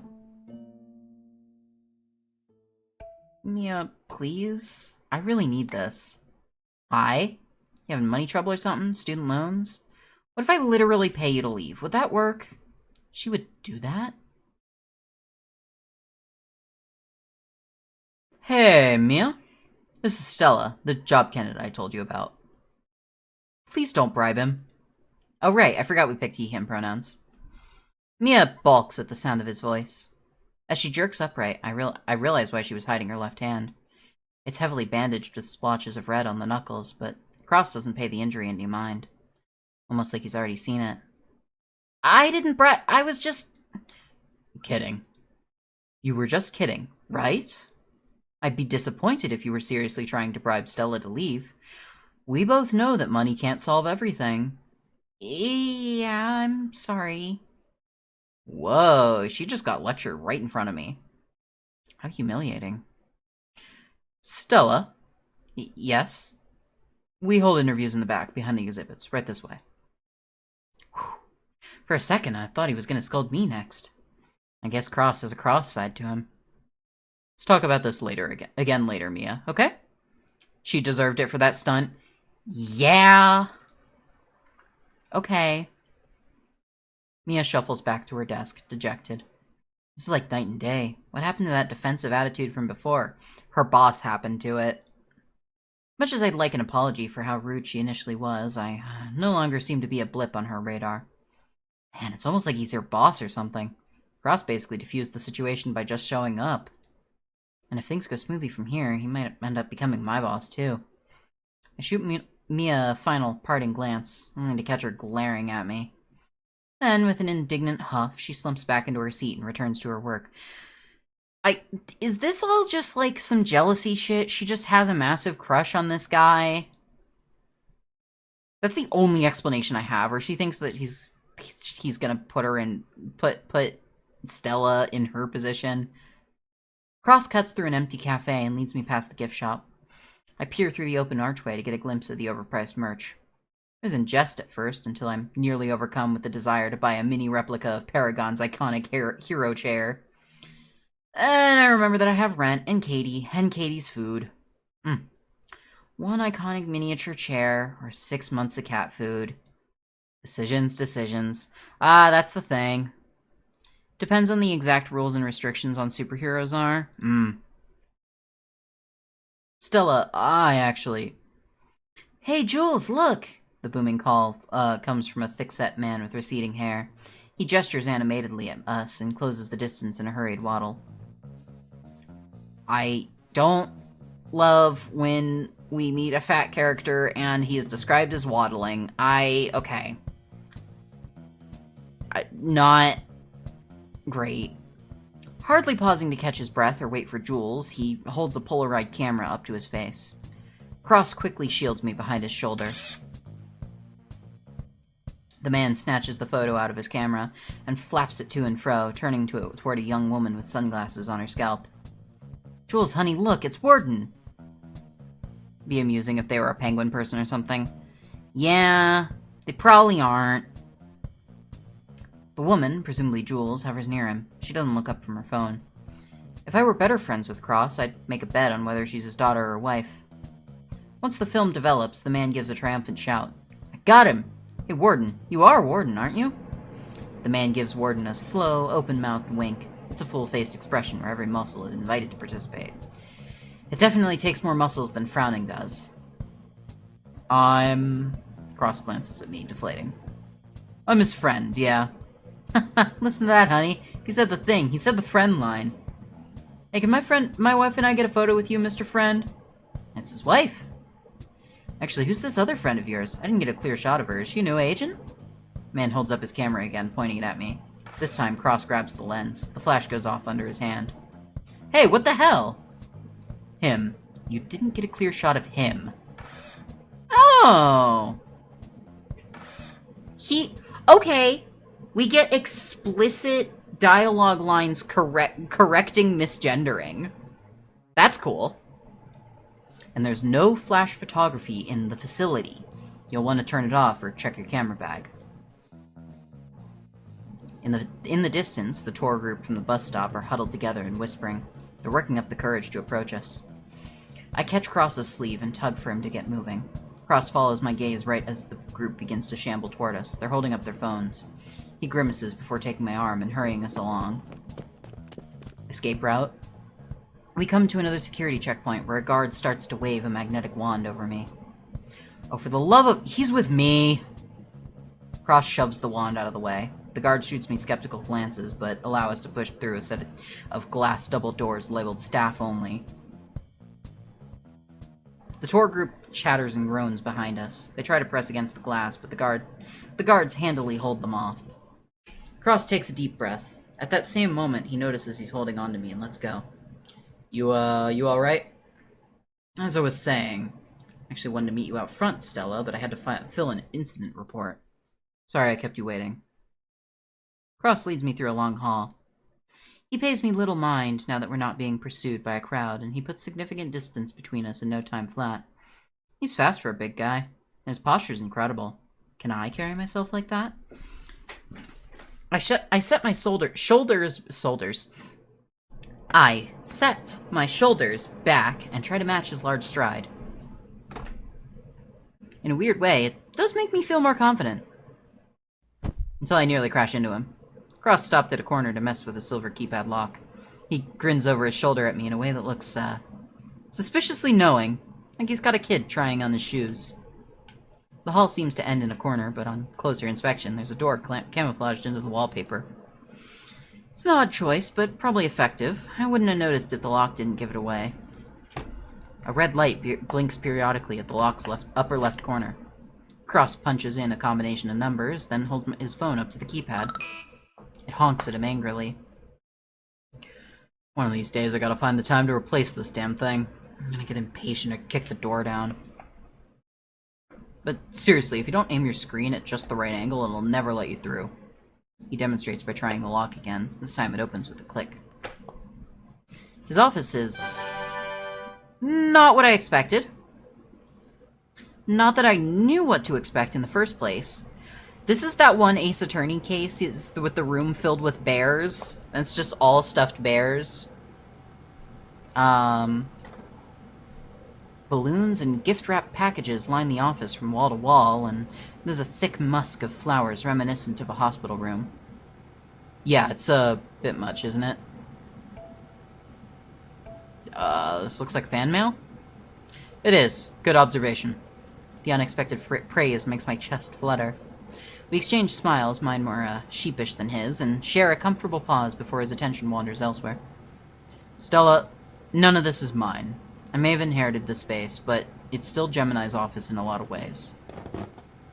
Before I can press him for details, Cross shoulders his way through deflating balloons towards the desk. Please, have a seat. Anywhere's fine. The place is a minefield. I pick my way through the gifts, careful not to crush anything underfoot. I decide to clear a spot on one of the sofas, gently displacing a teddy bear. It stares back up at me with its lifeless, beady eyes. You recognize this woman, don't you? I blink, breaking the hypnotic eye contact with the bear. Cross had retrieved a manila folder from his desk drawer and unclipped a photo from its contents. Oh, that woman. Hard to forget a face like that. Seeing that grim recognition in my face, Cross nods. We took another look at the security footage yesterday. She doesn't work for us. Apparently her name is Chastity. Before the fairground incident, her last known location was at the RYCC, where she failed the life and health insurance and certification exam. She had a clean slate until the other day, and now she's wanted for impersonating a DOV employee. We've been trying to track her down since then. The lengths she went just to get a hold of you, and for you to heal her injury during the commotion. Do you even know her, Stella? I don't know her, but I know similar people. Do you? What does that mean?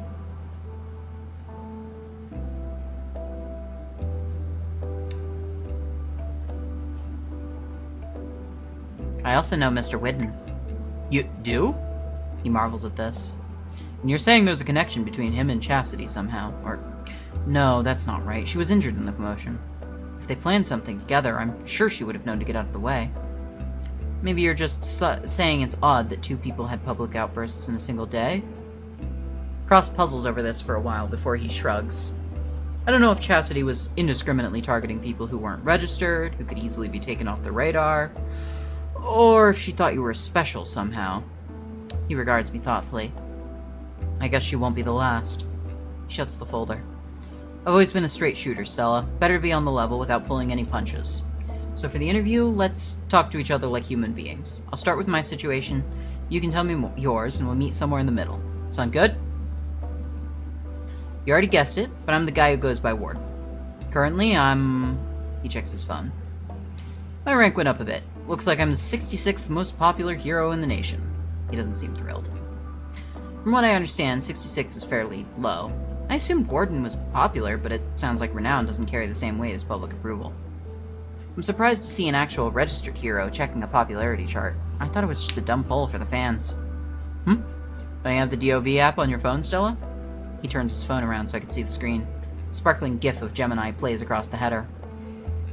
Top heroes get more financial aid. Sorry, a sparkling gif of Gemini plays across the header. Top heroes get more financial aid. Government calls it incentive. I'll check our rank on this thing. Oh, is that how it works? Take another gander at my surroundings, noting the name emblazoned on all the packages. Gemini. Warden might not be doing so hot, but she must be loaded. Stella, the job opening is for a hero trainee. You'll be assigned to Orion, my agency. Comes with a weekly salary of 1,200 D, and access to our training facility. We can also provide room and board if you need it. Room and board? I wonder if they allow pets. Training will be standard fare. We help you hone your powers, teach you basic self-defense, general emergency procedures. Training doesn't sound half bad either. Maybe they can reduce the pain I get after I use my powers. As for the weekly salary, let's see, 4 weeks in a month, carry the 2. $5,000 a month? $62,400 a year? It almost sounds too good to be true. And again, this could be one of the reasons the superhero program is so competitive. If everything he's saying is legit, it'd be a hell of a better gig than twirling signs for my landlord. Holy shit, you can really just go for that, huh? Can't wait to see what that D stands for, man. How do I know you're the real Warden?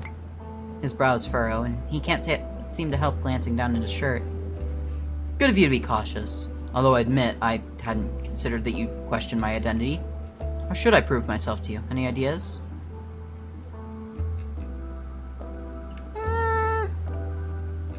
Okay, I wanna test the flirt. Can't wait to see what that D stands for. He nearly chokes. My initial? Ah, I gave you my business card. Look, I'm not a big fan of my name, but it's not like I have something else I'd rather be called. So most people just call me Warden. Let's stick with that for now, alright?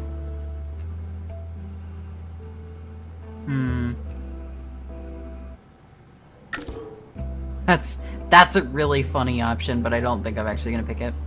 So when I get the job, I'll be a superhero? I'll be a...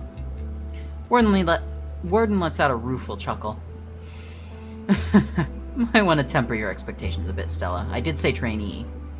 Even I'm not considered a superhero by official standards. Anyone can be a licensed hero with enough training and discipline. It's not easy, but a lot of us get there at some point. But a superhero is, well, it's just different. I know a lot of civvies use the term interchangeably, though. Orion is a great agency, Stella, but I've always felt like we were missing something. We're not as united as we ought to be. I don't know how to explain it, but someone like you might just be the missing piece of the puzzle. He pauses. I try not to squirm under the curious intensity of his gaze. We only have 3 active duty heroes right now, and 3 times the territory of an average DOV-assigned city. We have a lot of ground to cover, Stella. We need manpower, we need professionals who know what to do in a crisis, people who want to help people. But help can come in a lot of forms. There's a lot of ways to change things for the better. Stella, once your training is complete, what kind of hero do you want to be? I hadn't really considered it before, but... influential enough to make changes, train future generations, fight bad guys, something else. I just want to try my best. I don't really know how to make a difference. I've often felt lost and without a cause. As long as I'm out there trying my hardest, that's enough for me. Your best is all we can ever ask for. You know, Stella, I've got a good feeling about you. In my book, this interview is a formality. You already got my vote of confidence back at the job fair. You won't believe how rare it is for people to stick their necks out like that. It seems easy nowadays to pretend you don't see the bad things when they happen. There's no better show of valor than taking action to do the right thing. Yeah, we're getting so many My Hero Academia vibes here. I want you to meet the team. One moment. Warden begins to type something on his phone.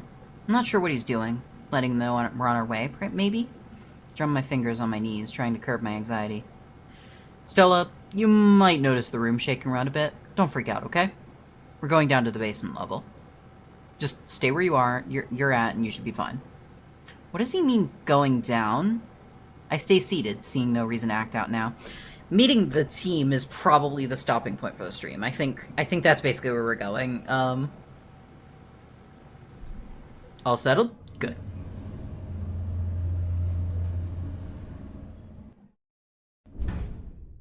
The room gives a final shudder as it comes to a stop, causing my center of gravity to drop to the pit of my stomach. We went down. We went down? Wait a minute. Were we in an elevator shaft this whole time? As if nothing happened, Warden busies himself collecting packages and mail into a carrying crate. He balances the crate under one arm and hauls me more loot over his other shoulder. Can you get the door for me, Stella? I follow his gaze as he nods towards the entrance. Okay. When we first came in, the door was connected to that Federal Center hallway. But now... Uncertain, I brace myself as I turn the doorknob. Instead of the hallway from before, I'm faced with the mouth of a concrete tunnel. Thanks. Warden brushes past me through the doorway. This time, he waits for me to catch up. Following Warden into the darkness, there's an overwhelming sense of finality to the thought. Weirdly enough, I find myself wanting to trust him. I'm tired of being held back by the fear of the unknown. It's time to try leaving my comfort zone. Wanting something to occupy my hands, I pick out some gift bags and balloons before I head out to join him. Warden grins with apparent approval. The air is stale in the tunnel. To my left, a guardrail blocks off a black asphalt road bisected by double yellow lines. Ceiling curves overhead, lined with a steady interval of flickering electric panels. Orange light dances across the glossy latex of the balloons dragging behind us. I suddenly worry they could be swept from my hands and burst against the electric panels. My grip tightens around the strings. This is the Saturnid Underpass network. We use it to get around without hitting traffic. It's like a maze when you're not used to it. I've heard stories about people sneaking down here without authorization, getting lost, dying of thirst. Stay close to me, alright? The agency isn't far, but there are a lot of branching paths. Isn't far? Is the agency in a separate building or something? I'll make some conversation. He glances at me as I clear my throat.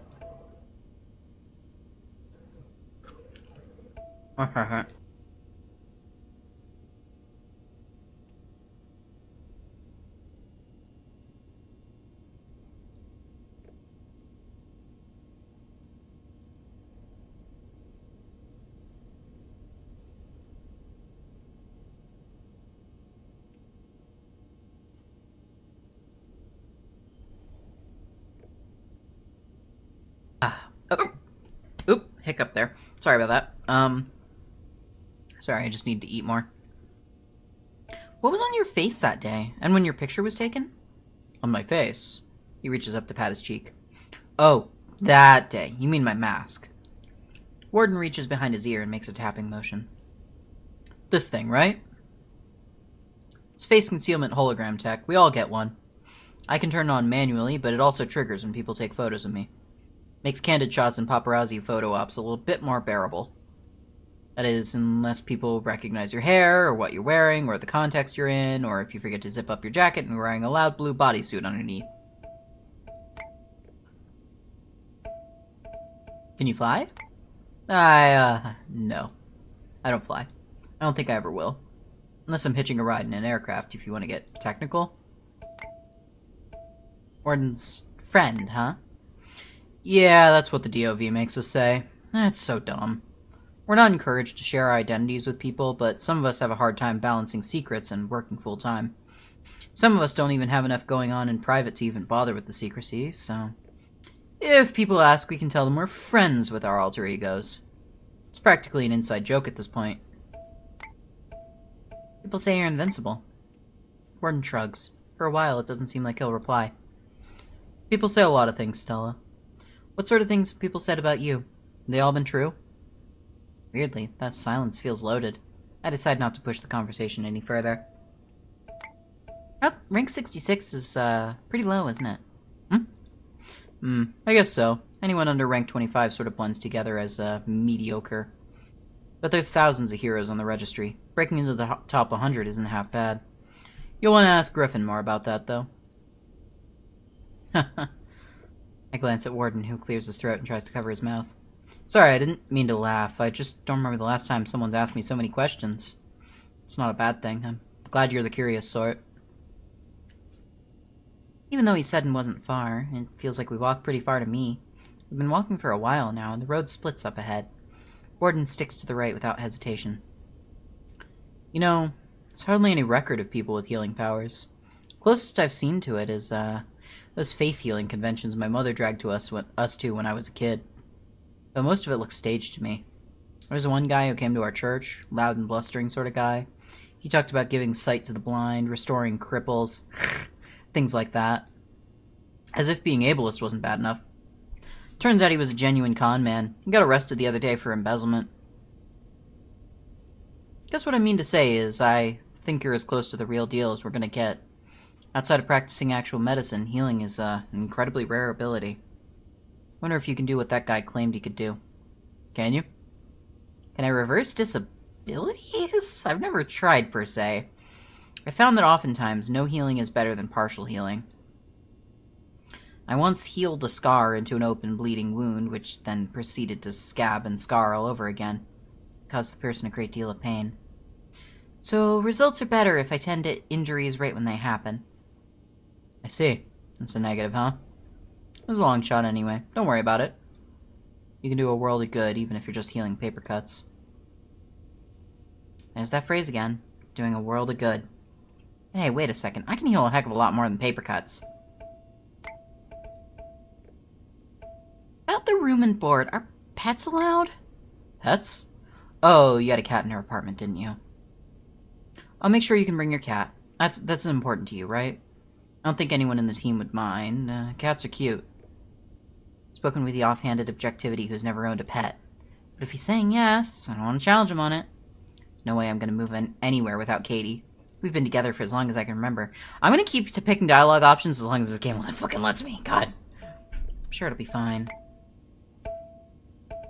Is there someone you need me to heal? Based on the way he sighs, I can tell it's something that weighs on him. I know someone who might benefit from a trained healer, but I don't know. It's not something we expect from you, Stella, and she already has a nurse on call. Ah, she. The vague pronoun. Whoever she is, Warden's probably going to be reluctant to part with any of her personal information.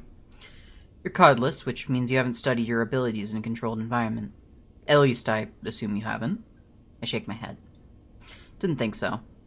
Anyway, she keeps turning down all the clinical trials we suggest. Says she's not a lab rat.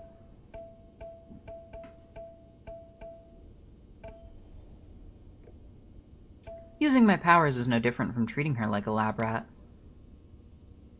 Warden stops walking for a moment to hold my gaze. His brows are knitted together. Yeah, you're right. He angles his face away, scrubbing his jawline with a free hand. You're absolutely right. Sorry, Stella, I didn't think... Well, I didn't think. That's the problem, isn't it? Do me a favor, forget I said anything. Will I get a secret identity? You want one? We can fill out a form for you. Generally, we just get new hero identities, but the DOV can provide personal identities for us on request. It's a bit like going into witness protection. Not every hero needs it, but it's convenient if you need help separating your work from your personal life. What can you tell me about Orion? Orion as an agency is fairly new, but most of our members are industry veterans. Used to be just the three of us, me, Gemini, and Jade. We were called Trident back then, and we were in operation for almost 4 years. Once we decided to expand the team, Gemini took the opportunity to rebrand us into Orion. We have about 5 members now, and we even had an out-of-state intern once. You might hear from him. He stays in touch. Can you teach me to fly? I definitely can't teach you that. I can teach you other things, like how to fight well and how to file your income taxes. Power of flight, though, it's uncommon but not unheard of. In any case, I'm not sure it can be taught. However, I think it can be learned. I know, it kind of sounds like a paradox. You can try asking Jade about it if you get the chance. Jade, huh? Jade Wilds? If I remember right, she's almost as popular as Gemini.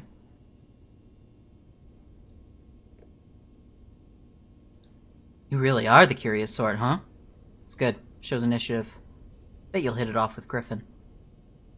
Griffin's our executive secretary. I feel like you'll have a lot in common. You're both talkative. I mean, in an inquisitive and intelligent way. He thinks I'm intelligent? Wow, I got the achievement for picking all the conversation options. After announcing itself with a distant revving roar, a motorcycle whips past us. I barely catch sight of the rider's billowing white cape before they disappear further in the tunnel. Huh. Dart went out early today. It's mid-afternoon. Warden adjusts his stance, jostling the crate in his arms.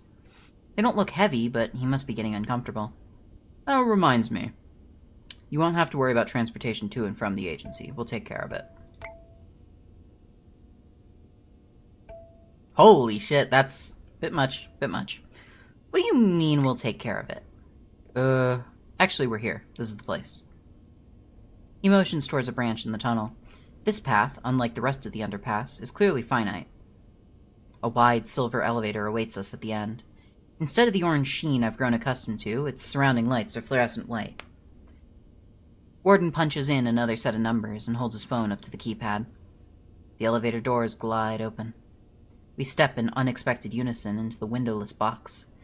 The stainless side panel has 8 round buttons denoting the different levels. Warden presses a button which says 2, which glows dimly under his thumb. About what I said. We don't really have time to go over it in detail, but you'll be assigned a mentor once you start field training. And your mentor will bring you along wherever they go. One more thing. I know you never registered because you value your privacy, so we'll walk you through the process and you can decide if you still want to go through with it. I just decided to go through with registering, and now he's got me second-guessing again. Suppose I'm grateful he's letting me choose, though. I let the conversation trail off and gaze up at the mirrored ceiling. From several feet above us, my reflection gazes back. If we really tried, we could fit my entire apartment in here. Try to imagine how many more objects would fit in a perfect game of furniture Tetris. Oh, we are definitely wrapping up here soon. I want to meet these characters at least a little bit, and then save and call it. A sharp, sweet aroma stings my nose as we arrive. I swear I recognize the scent, but I can't put my finger on it. I squint at the sudden flood of daylight. A waterfront cityscape spans across the 2-story panoramic windows. It looks laughably small out there, like a playset on the horizon. It must be right on the edge of Diamond Way. Puts the view from my apartment to shame. I always thought of living rooms like intersections, a transitory point connected to more important destinations, like kitchens and bathrooms. This is more like a lavish rest stop on a highway. Feels like I'm supposed to stay and soak it all in. Sure looks lived in, balancing at the crux between order and chaos. There are large, cushioned armchairs decorated with scattered belongings and throw pillows. Watery cup rings stain the coffee table. Massive flat-screen television, unattended, displays the weather. I glance over the week's precipitation numbers, but the noise of an escalating argument muscles over the newscaster's report. I'm telling you, you're imagining things. There's nothing up there. There's somebody in a wheelchair at the center of the lounge, shouting at the ceiling. Somebody from the ceiling shouts back, "Is two!"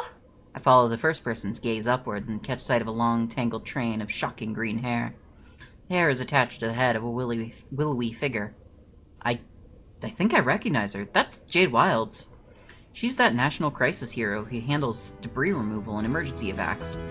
Her public appearances are rare. Her fans call her a hot cryptid. Looking at her now, I can see why. Jade is levitating several feet off the ground, crawling along the latticed ceiling like a spider. She's also wearing floral pajamas. Neither of the shouting people have noticed us. Their argument seems to have masked our arrival. Okay, hypothetically, even if there was something up there, you could literally telekinetically force it out in like a second. Right? A second, Jade. A world record breaking second. But God forbid you use your powers for anything besides hand-free teeth brushing. I just don't want to traumatize the poor thing. Jeez. I'm aware. What I'm saying is you look ridiculous and very creepy up there. Griffin? The person in the wheelchair finally spots us when Warden coughs politely. You know what else? Warden's gonna walk in. And you know what else? Warden's gonna walk in with the new recruit any minute now. Please, he won't be here for another hour at least. You wanna bet on it, Jade? $20? Hey, come on, don't do that to her. Jade jerks with surprise. She twists around midair and stares down at us with eyes the size of saucers. Spoil sport. Spoil sport? You're the one trying to hustle your friend. Person in the wheelchair shrugs without remorse. Jade lands slowly, toes first, until the pads of her feet flatten on the floor. She rakes her fingers through her hair, catching at the knots. And she keeps glancing over her shoulder like she's ready to bolt. There was a bird in the ceiling. Pretty sure it's a pigeon. On cue, I hear faint trilling coos overhead. Jade gasps at the noise and levels an accusatory glare at Griffin. See? I told you! Yeah, okay, I'm not the one thinking I can coax it on my finger like a storybook princess. I was not! Jade cuts herself off, grumbling and raking her hair more furiously. Oh, well, it's in my room. I'll be right back. A few moments later, I hear the distant sound of a slamming door. She's gonna brush her hair. She'll be right back. Told her you guys would be here any minute now, but she wouldn't listen to me. Right. Stella, this is Griffin. She's our... He today. He meaning me. I'm your remote support agent and executive secretary. Griffin extends a hand toward me. You're a guy in the chair, if you will. Ooh. Kiss Griffin's hand. He quirks a brow, but makes no motion to stop me. Warden makes a surprised noise, then lamely plays it off by coughing behind his hand. He repeats "he" today under his breath as if committing to memory. Griffin glances between us, then settles on the crate in Warden's arms with a look of pointed exasperation. You're here to make me sort through more fan mail. If you don't mind, the office is a mess. Yeah, of course I don't mind, but how could you make Stella help carrying those awful balloons all the way here? Tisk, Warden. Already forcing the recruit to do manual labor. By the way, Nurse Jordan couldn't make it today. Warden groans. Seriously? I thought we were scheduled for... Did their babysitter cancel again? Sorry, Stella. It's a legal prerequisite for the nurse to handle your physical exam. Okay? Hey, no harm done. Stella can spend a day getting to know the team, and then come back tomorrow to wrap things up. You don't mind, do you, Stella? I don't mind, but I try not to stare at the wheelchair, how its spokes intersect like a cat's cradle. I know it'd be rude to stare. Instead, I fixate on what appears to be a white zip peeking out from the pocket of his hoodie. I realize it's weird to stare at that too, so I drop my gaze to the floor. It dawns on me that Griffin could be the person Warden was worried about. The person he wanted me to heal. Or could there be another person? Or multiple people? Or would Warden have even given me a chance if he knew how limited my powers are? Griffin catches my eye and gives me another one of those carefree shrugs. Without thinking, I mirror him with a shrug of my own. It seems to amuse him. Autism. As if on cue, Warden's phone rings. He fumbles through his pockets and scowls once he found it, like he's been confronted with a million missed calls. Right, yep, no reception in the tunnels. He nods as if urging me to make a mental note of that detail. I gotta take this. You two, get to know each other? Warden starts walking before he even finishes his sentence. Griffin watches him leave. Once Warden's fully out of sight, Griffin's gaze flits briefly to the fan mail and then back to me. No one will ever know if we set those letters on fire. What do you say? Oh my god, what do I say? I say the secretary has a naughty streak.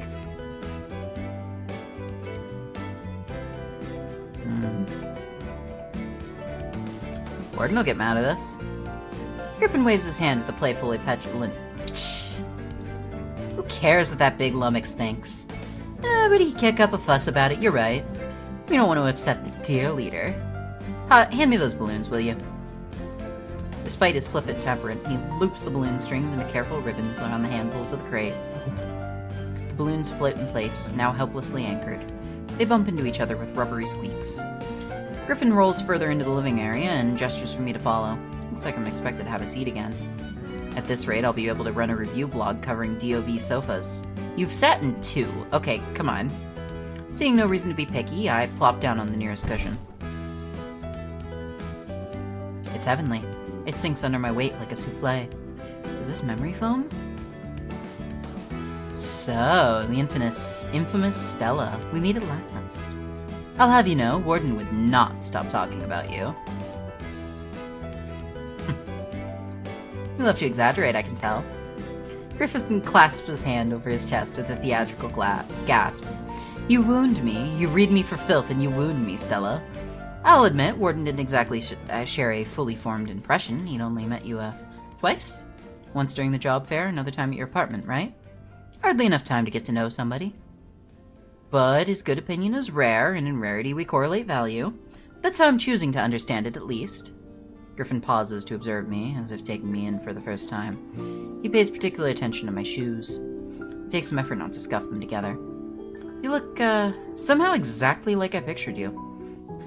You also look like you didn't grow up in Rhineway. And you look like a total snack. I could just go for it. And you look like a total snack. Griffin lets out a delighted scoff. Wow, first time I've heard that one in person.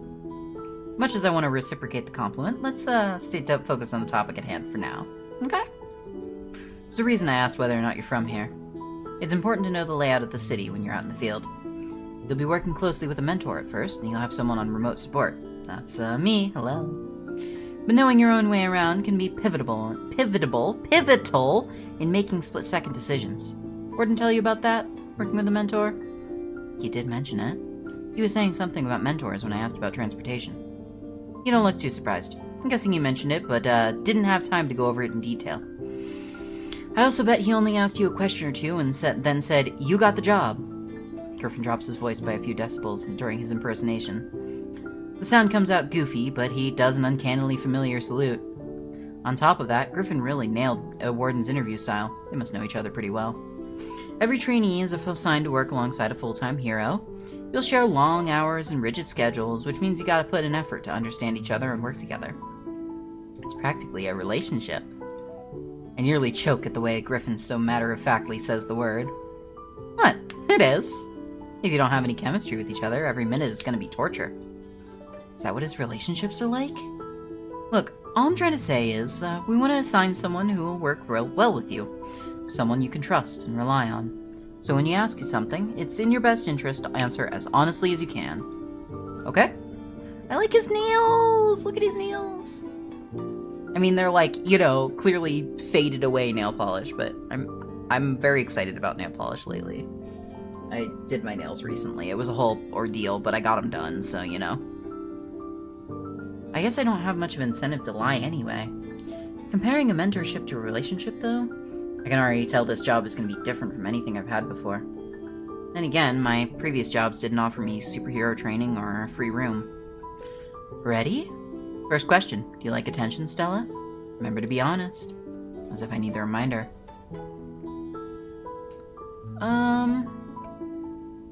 Yes, I love being noticed.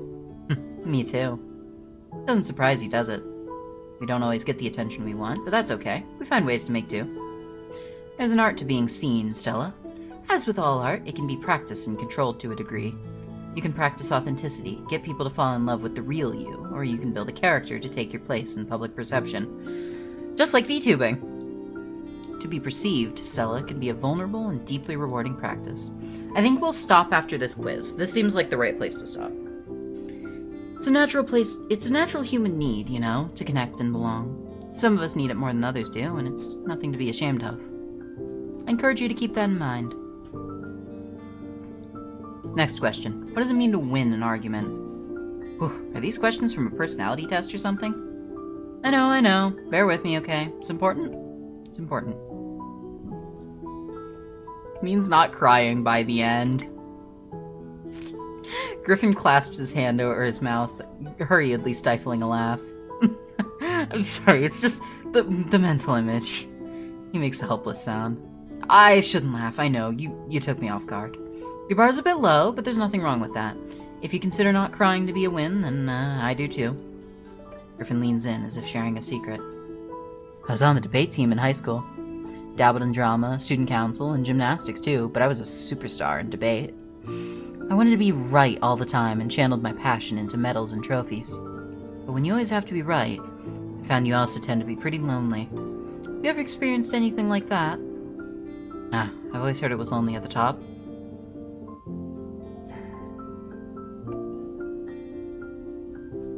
I'm lonely when I'm always wrong, too. I guess we're both lonely then, you and I. Staring each other down from opposite ends of the playing field. What kind of person do you look for in a relationship? What? Is Griffin coming on to me?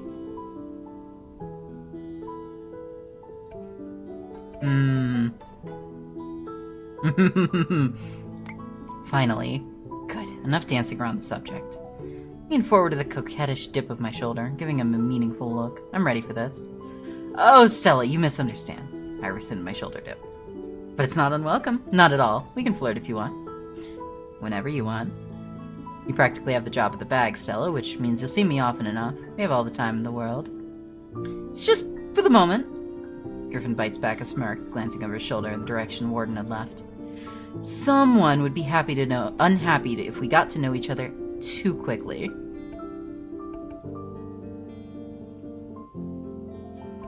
Then we'll flirt later. I'm holding you to it. If you say so. I can tell he's trying to be coy, but Griffin looks ridiculously thrilled. I like this. I like this gender fluid wheelchair user. This is good shit. Guess I have to answer that question now. What do I look for in a relationship? Someone who will grow and learn by my side. Really? Do you prefer younger partners, Stella? No, wait. If you want someone who grows with you, they'd be around your age, right? Guess I can relate to someone who's wanting someone who's on your level. Griffin scooches himself back in his seat, leveling against his backrest. Well, my curiosity is sated, and that about does it. Unless, do you have something on your mind? Can I tell you something?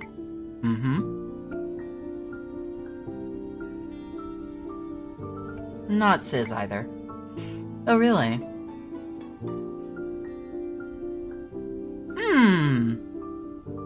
I'm a trans girl.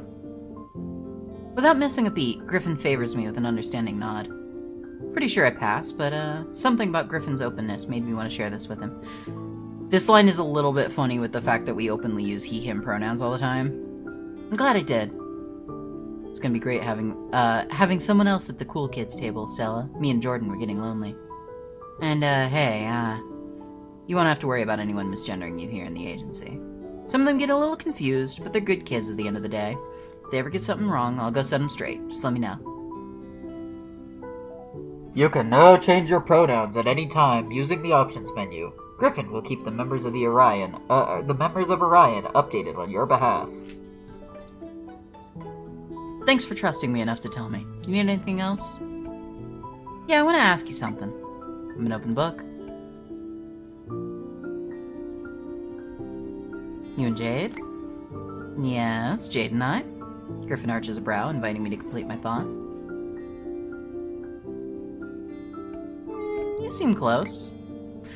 Well, we're friends. I've known Jade for years. For that matter, I've known Warden, reminding me a little bit of the Exceptionals.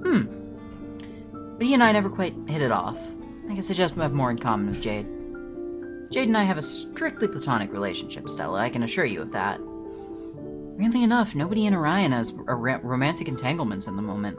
It's really convenient for you, the new player the new character who's a protagonist. Maybe adding you to the roster will spice things up a bit, huh? Granted, our nurse is off limits. They got hitched a few years back. Can I tell you something? You look familiar. Do I? I've been told I have one of those faces. What kind of face do you think I have?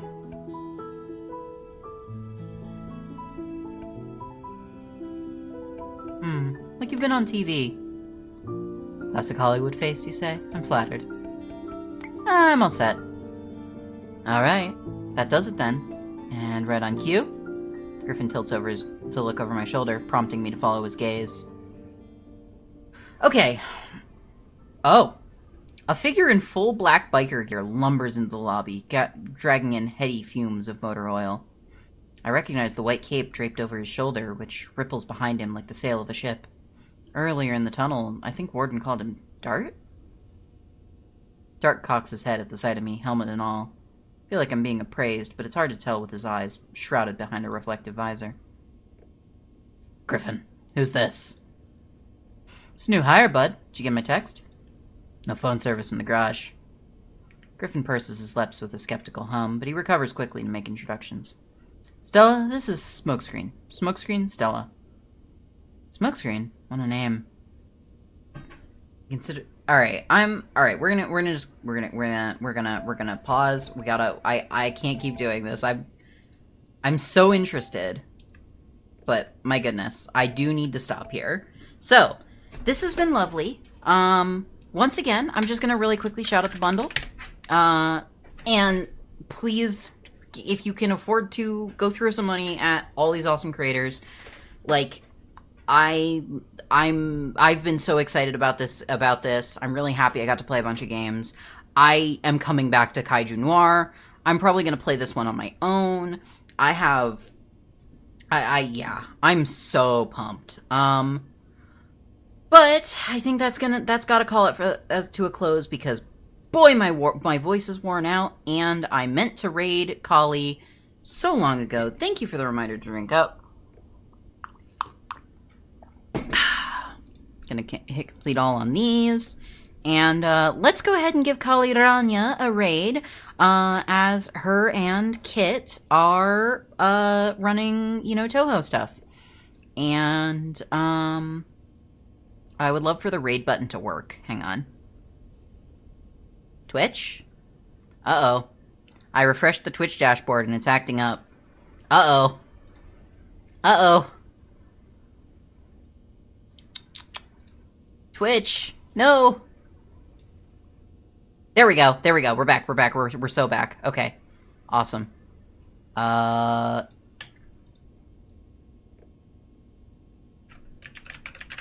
Is Kali? Kali's still... Yeah. Here we go. Unable to raid Kali at this time? What?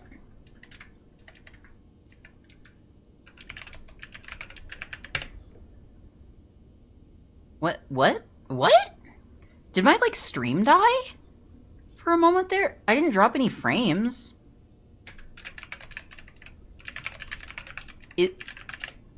Yeah, I mean...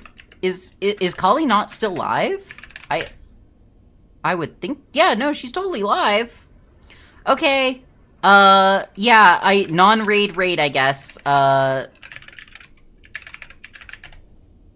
we go. We'll do a / shoutout command. I don't even know if that's working. Anyway, yeah, go swing by twitch.tv / KaliRanya. There we go. Raid message, oh god. Hang on.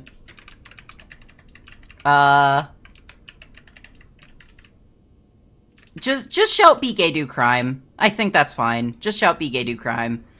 Alright.